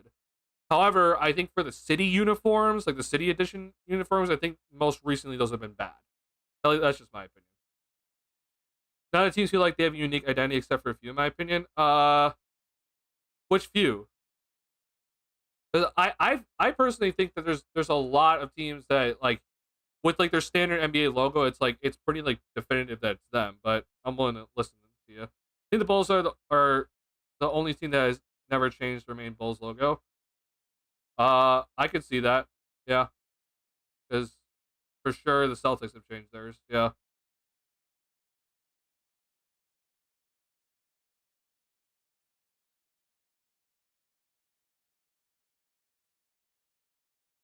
In 3 years, it's gonna be interesting to see where Boston and Knicks will be with their caps and salaries in the new CBA. Yeah, I'm glad that you understand it's in 3 years and not like next year, right? Because there's a lot of people saying that like the CBA is gonna ruin Boston's chance for next season. It won't. Like they can just re-sign their players for next season, just run it back, pretty much. But you're right about in like 3 years. Like, what is that gonna look like? Yeah, I don't know. That's gonna be interesting to look at. I could not believe that Jalen Brunson turned down $113 million. That what Jalen Brunson did with, like, I'm telling you right now, New York better be like giving that dude like free rent or something. Like Jalen Brunson should not ever have to pay a dime wherever he has to go now. Like he shouldn't have to pay rent. He shouldn't have to pay for anything in terms of like, team meals or anything like that. Like I'm aware he's not a rookie anymore, so you shouldn't have to do that anyway. But it's just like, you're a small guard that just turned out $113 million. And yes, I'm aware he can go and sign that $418 million contract later. And again, I get that. But I don't think Jalen Brunson is going to get that max, $418 million, in what, 3, 4, or 4 seasons. Like that ain't going to happen for him. Jalen Brunson, as a small guard who is currently 27, about to turn 28, and very clearly his peak. And I don't know if he'll ever have a better season, honestly, because he plays under Tibbs and he's a small guard. The fact that he turned down that money, I'm just like, Jesus, man. I hope the Knicks eventually repay him somehow for the 113 he just gave up, but I don't think it's ever coming. Like, I truly think that Jalen Brunson's never going to get that money back, and that is insane to me, and I cannot believe he did that, because not only does that, Jalen Brunson doesn't get his money, but this is basically what the owners wanted. The owners basically wanted with this new CBA to not pay so much money in terms of taxes and stuff. So they're like forcing these other players who are, by the way, they're not as rich as the owners, to take pay cuts. Like, are you kidding me? This is not how this is supposed to work. And I'm still pissed at the NBA PA for letting the CBA go through. Like, I cannot believe this. Like, they let this go through. And obviously, I'm pissed at the owners because they did a stupid job with the CBA. Scottie Pippen Jr. Like, what about me, ESPN? Yeah. You think if Rose never got hurt, we have at least one ring right now? Nothing's guaranteed. I think we have obviously a pretty good shot at one ring, but I don't think anything's guaranteed. No. The unfortunate part with the Rose stuff is that if you kind of look at it, like I guess it is very difficult to kind of gauge, but with how quickly Luol Deng kind of fell off, um, I just kind of think in my head like I don't know how long that Bulls team really had, um, so I don't think anything's guaranteed, honestly. But they obviously had a pretty good shot. But for Rose, I do think that if I will say this, if Rose was able to stay healthy and not lose, his explosiveness, because um, like I don't think people understand that like with Rose, it's very clearly like the amount of injuries that he took was what got his explosiveness to just kind of die really quickly. Because we've seen, for example, an explosive guard like Russell Westbrook, like he lasted a while, right? And Westbrook, is a little bit bigger build, but he's a small guard that lasted a long time with his athleticism. And we've seen it recently now that with Westbrook, like, his athleticism is kind of going down the drain, but he lasted a pretty long time with his his explosiveness. But with Rose, I'm just like, if he was able to kind of keep that for like how long Westbrook did, like I think Rose could have been just as close to in contention for averaging a triple double, to what kind of was similar to what Westbrook did. I honestly believe that. But unfortunately, we'll just never know. Like I do believe that Rose could have averaged a triple double if he just was able to keep that athleticism like Westbrook did. But yeah, we just won't ever see it, unfortunately. What was the whole thing with Butler and the team during the 2014-15 and 15-16 season? I was younger, but didn't really know what was going on. Okay. From what I remember and what I've had people also refresh my memory on this, so you're not alone. But it was this reported feud between Rose and Butler, who it was reported by none other than, you guess who, Joe Coley. And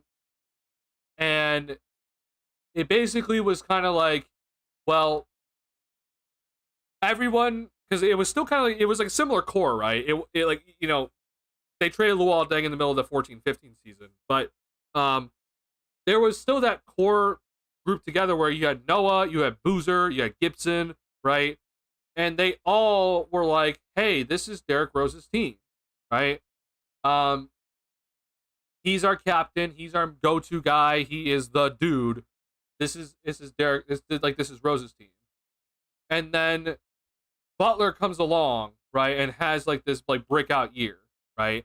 And now suddenly you look at it and it's like the power structure kind of shifted where like Rose is no longer an all-star, but Jimmy Butler is now an all-star. So it's like, well, whose team is it? And you got people from like the original core, Noah, Boozer, Gibson, who were like, oh, this is like we're all on Rose, but we look at Rose as the leader, but then you have Butler here who's like, well, I just turned myself into an all-star. That was like the reported stuff that was going on. I don't believe it whatsoever. I think that's just lame stuff from Coley trying to spark crap. But that was what was like happening in a sense. But again, I don't necessarily believe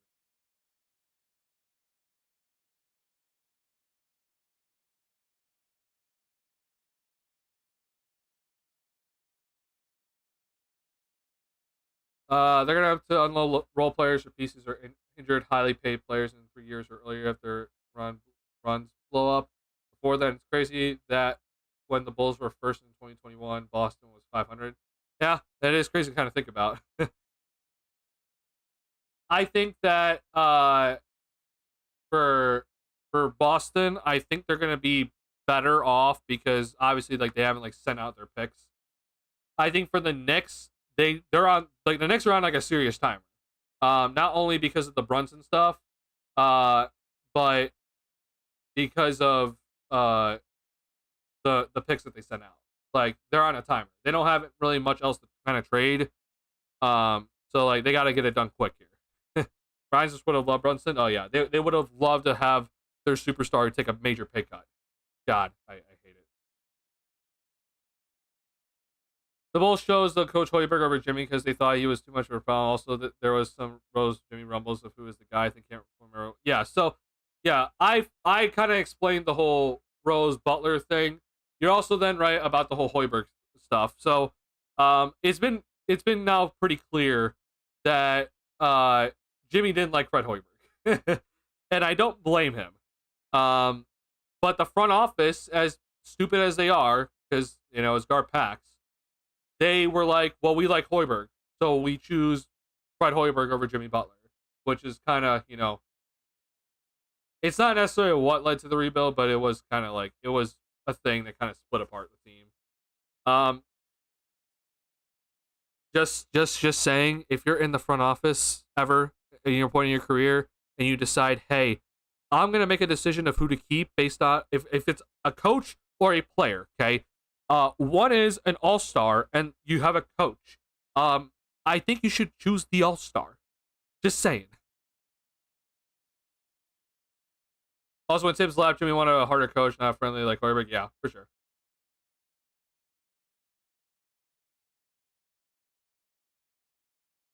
What's your opinion on 2015 playoffs? Should it have been up 3-1 if I remember when the Cavs called timeout and they didn't have one before LeBron hit the game winner?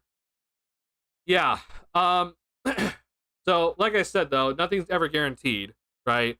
But in theory, the Bulls should have been up 3-1 when LeBron did hit that game winner. Um.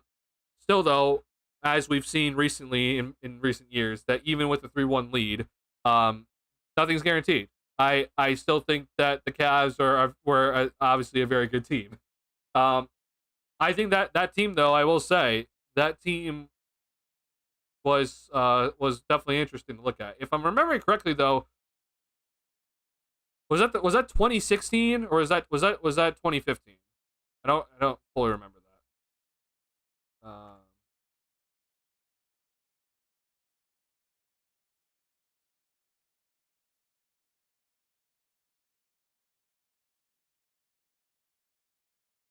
No, you're right. Okay, yeah, well, it was 2015. You're right.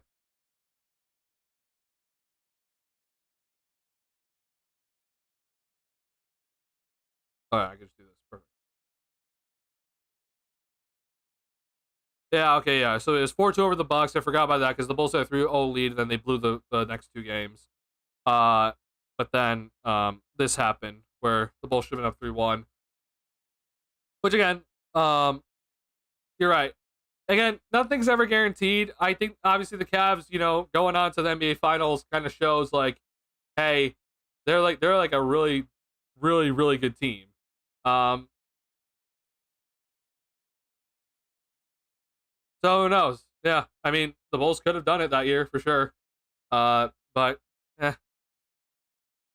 he was taking over PG responsibilities too for Rose when he was injured. Yeah, I think that was kind of also like, well, because it's always a thing with in hierarchy, right? In a locker room, like who takes the last shot or who's like the main option in the last shot. Like you typically have two options, right? But who's like the main option? And Butler obviously was doing one hell of a job when this all kind of went down, and then Rose couldn't stay healthy, and everyone was kind of aware like he can't stay healthy. But we still think he's the guy, right?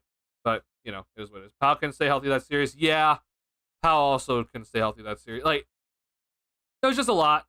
I also just remember like because like in the first game for the Bulls where like it was this game like it was just like the Rose and Gasol show, right, where it was just these two just ran the pick and roll, and if they went with Rose, he just threw it back to Gasol for like the 18-footer. That got taken away, and I just don't think the Bulls really like ever like fully recovered after then. The game four loss because game three they hit the game winner with Rose, um, and then the game four lost, and then this was obviously close, but yeah, no Gasol. So yeah, it's just sad how things kind of went down. Like I said though, like nothing's ever guaranteed. Like sure, the Bulls could have went up 3-1 if LeBron has hit the game winner, but then like we saw, Gasol wasn't healthy, and who knows, someone else could get injured, right?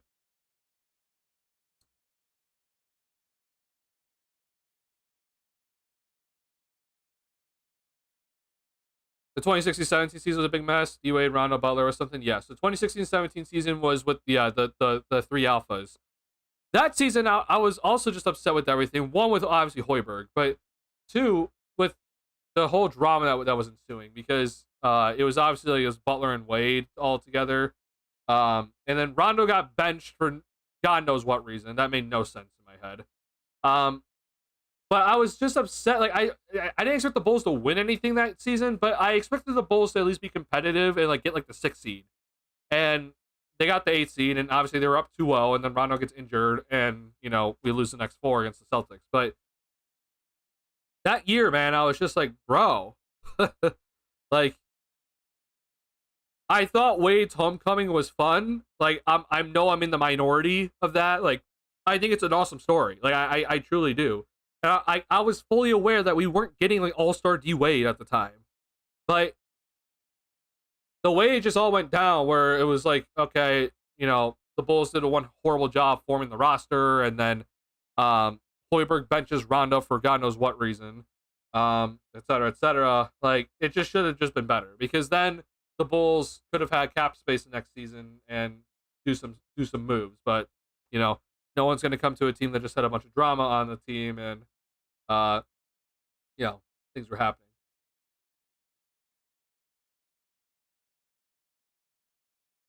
They got Boyle on Hoiberg's staff, and afterward became coach, and AK took over, and Rice said keep him on, and he watched for a bit and fired him. Yeah, because they didn't want to pay another coach.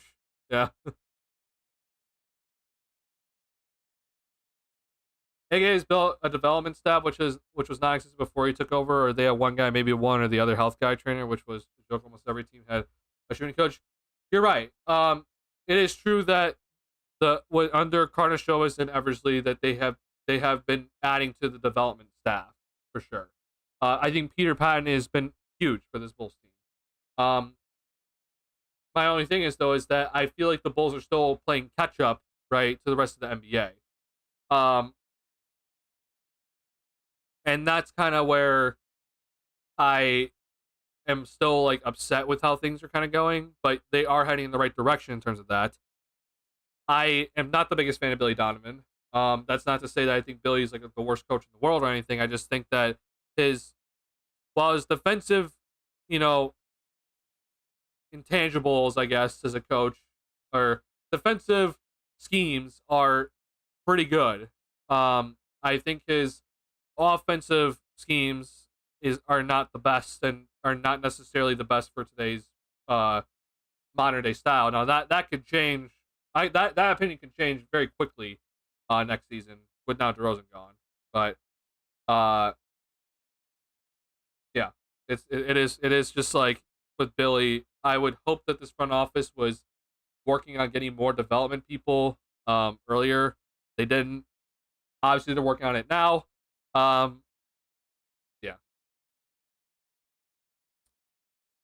I'll just end it there because I don't want to say too much. 5 season wasn't bad. I like the playoff run if Rondo doesn't get hurt, and who knows what happens. Yeah, that is true. I don't think the Bulls go to the finals, obviously, but I do think that Celtics team was kind of beatable. I will say that. That scenario is hilarious the way you said it, Hoiberg or Butler. Yeah. Very sad with how front offices used the Jordan years to settle for mediocrity, like you mentioned before. Oh, yeah. I think this has kind of just been the story of the Bulls, unfortunately, recently. I know that this stream was not supposed to turn into, like, God, man, we're going to reminisce on old times. But, or, like, we're just looking back at all the terrible moves. But, yeah, it's unfortunate. I mean, it's crazy to think about it, but we're in the 2020s, right? And the 90s happened, 30 years ago. So I'm holding out hope that this Bulls team is actually doing things right, and we're heading in the correct direction. I still have questions, I will say. Obviously, there are some things I like. I mean, I think I've been pretty clear about my stance on Buzelis, that he's exceeded my expectations this summer league, and he's impressed me. So he looks pretty good.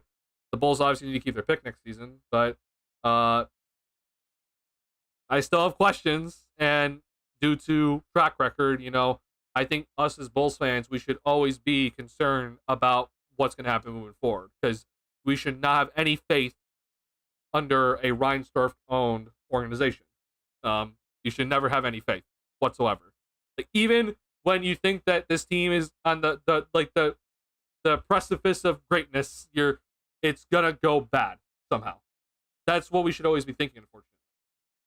I know it's like a pessimistic, point of view, but it's just kind of unfortunately the case. It's what's gonna go wrong now, where it should, like, the next thing that's gonna go wrong should not have gone wrong, but here we are, because that's how things work. Bill choosing Hoiberg over Jimmy is like choosing Sam Bowie over MJ. I wouldn't necessarily say it's that bad, Rob, but yeah, I would say it is pretty awful that the Bulls choosing Hoiberg over Jimmy was their decision. Yeah.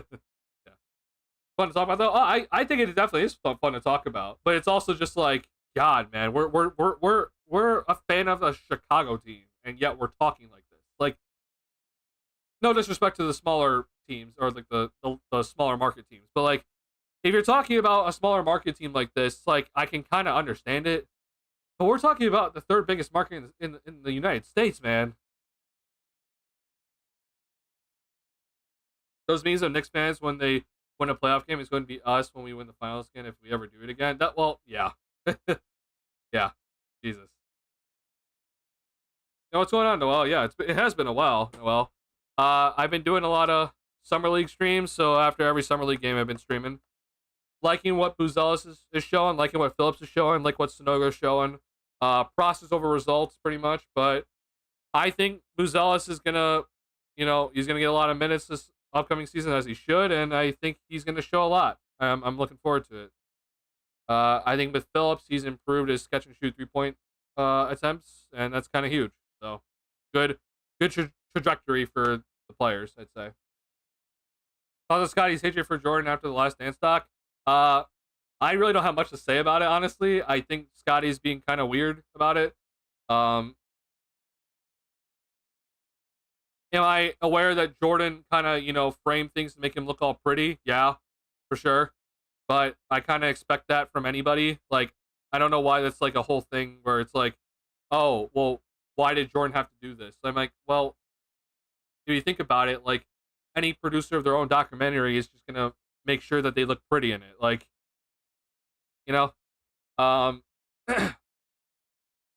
I think Scotty is, I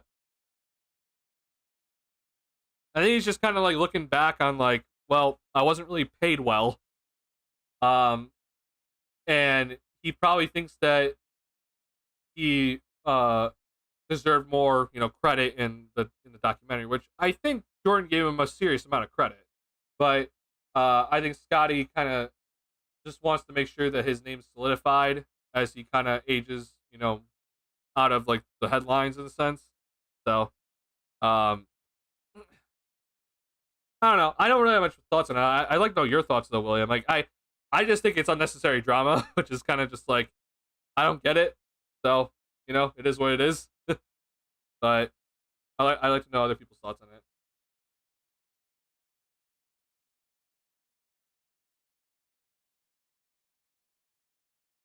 Rose is healthy and maybe they find a better shooting guard. They could have won. That was always their weakness. Yeah, maybe. Probably another reason Jimmy hated Hoiberg. He benches Rondo, who I'm sure Jimmy thought was like, you're making us worse with the doing. There are a lot of decisions from Hoiberg that made no sense in my head. I'll say that for sure. I don't know which one would have led to Jimmy Butler, being upset, but yeah, that for sure. Yeah, that's one of the decisions that that didn't make much sense.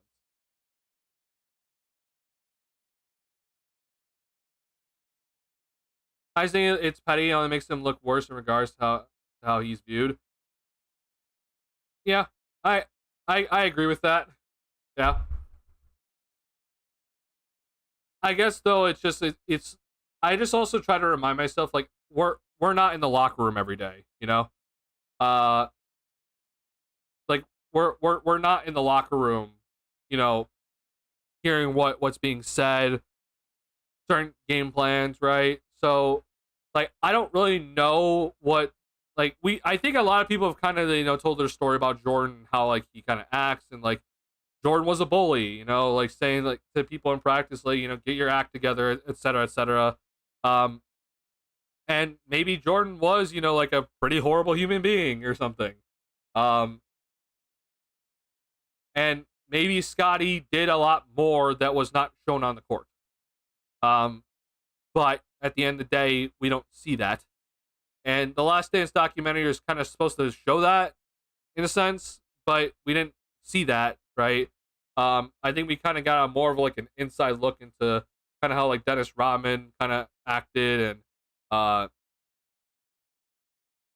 of how much like there was so much drama kind of happening off the court that the Last Dance truly kind of was against all defying odds, right? That they got that last championship. So, I don't know. I think with Scotty, he just probably thinks that he didn't get the recognition that he deserved for what he thinks the amount of work that he put in to make those teams great.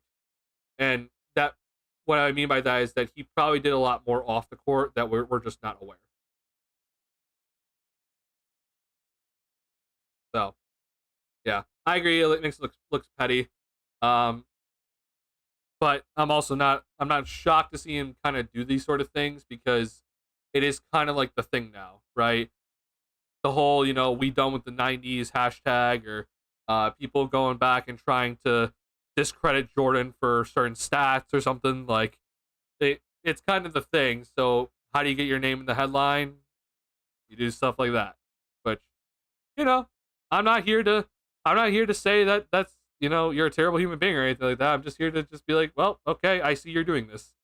You'll get the headline, I guess. I don't fully get it, Yeah. If you guys so I know there's only a few people here and it's a late, Tuesday night.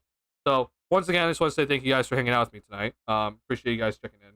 I'm not ending stream yet or anything, but if you guys have any sort of like fun Sporkle quizzes that you could uh that you can potentially think that it'd be good for me or fun to do on stream together or something like that, we can go ahead and I'm willing to always I'm like open to those ideas. I think Sporkle quizzes are awesome. Um, so just let me know. You go ahead and if you want to send the link, I think you should be able to send it in my chat without getting timed out. Or no, actually no, you can't. I know you can't actually. So if you want to send a link for that, send it to my Twitter.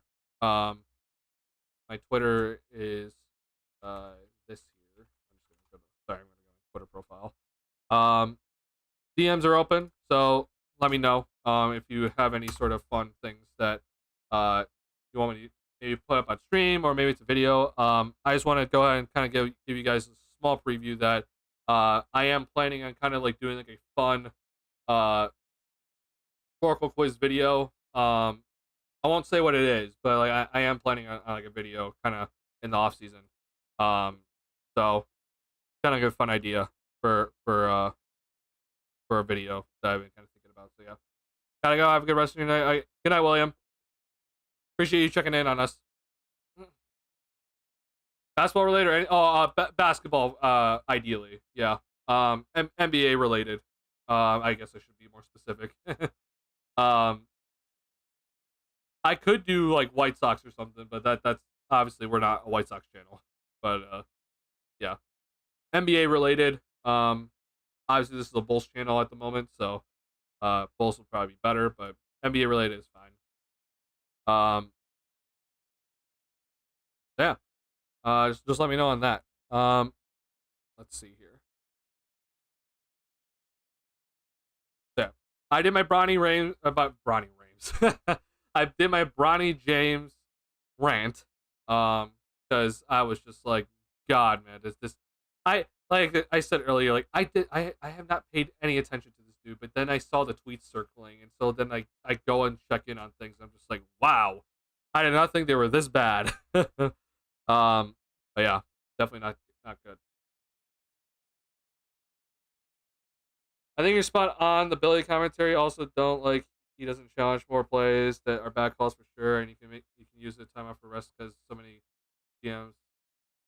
Because because so many games he didn't use it. Yeah, Billy Donovan, in terms of his challenges, I don't understand his thought process, but I'm not a coach, so I try not to be too critical on that.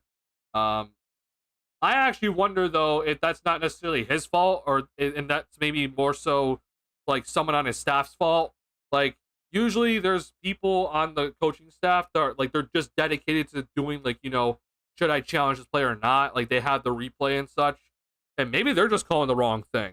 But I don't know. I just if that is the case, like that, it's more on those people. But then I still blame Billy because you hired those people because he fills out his staff. But that's just my opinion at the end of the day.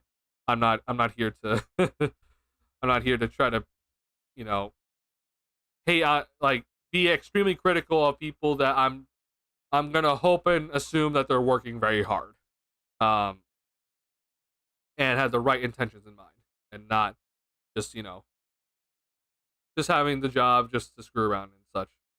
I'm gonna hope that he hired the correct people, but things happen. Yeah, that's that. All right, so next game for the Bulls. So the Bulls should be able to. They're gonna be playing one more game. This was their third game. You're guaranteed 4 games. You're guaranteed 5 games in summer league. It's 4 regular season games, and then there's one tournament or playoff game. So let's see here where the Bulls are going to be playing. So the next time the Bulls will be playing is on Friday night. It's going to be at 5 p.m. Central, so 6 p.m. Eastern.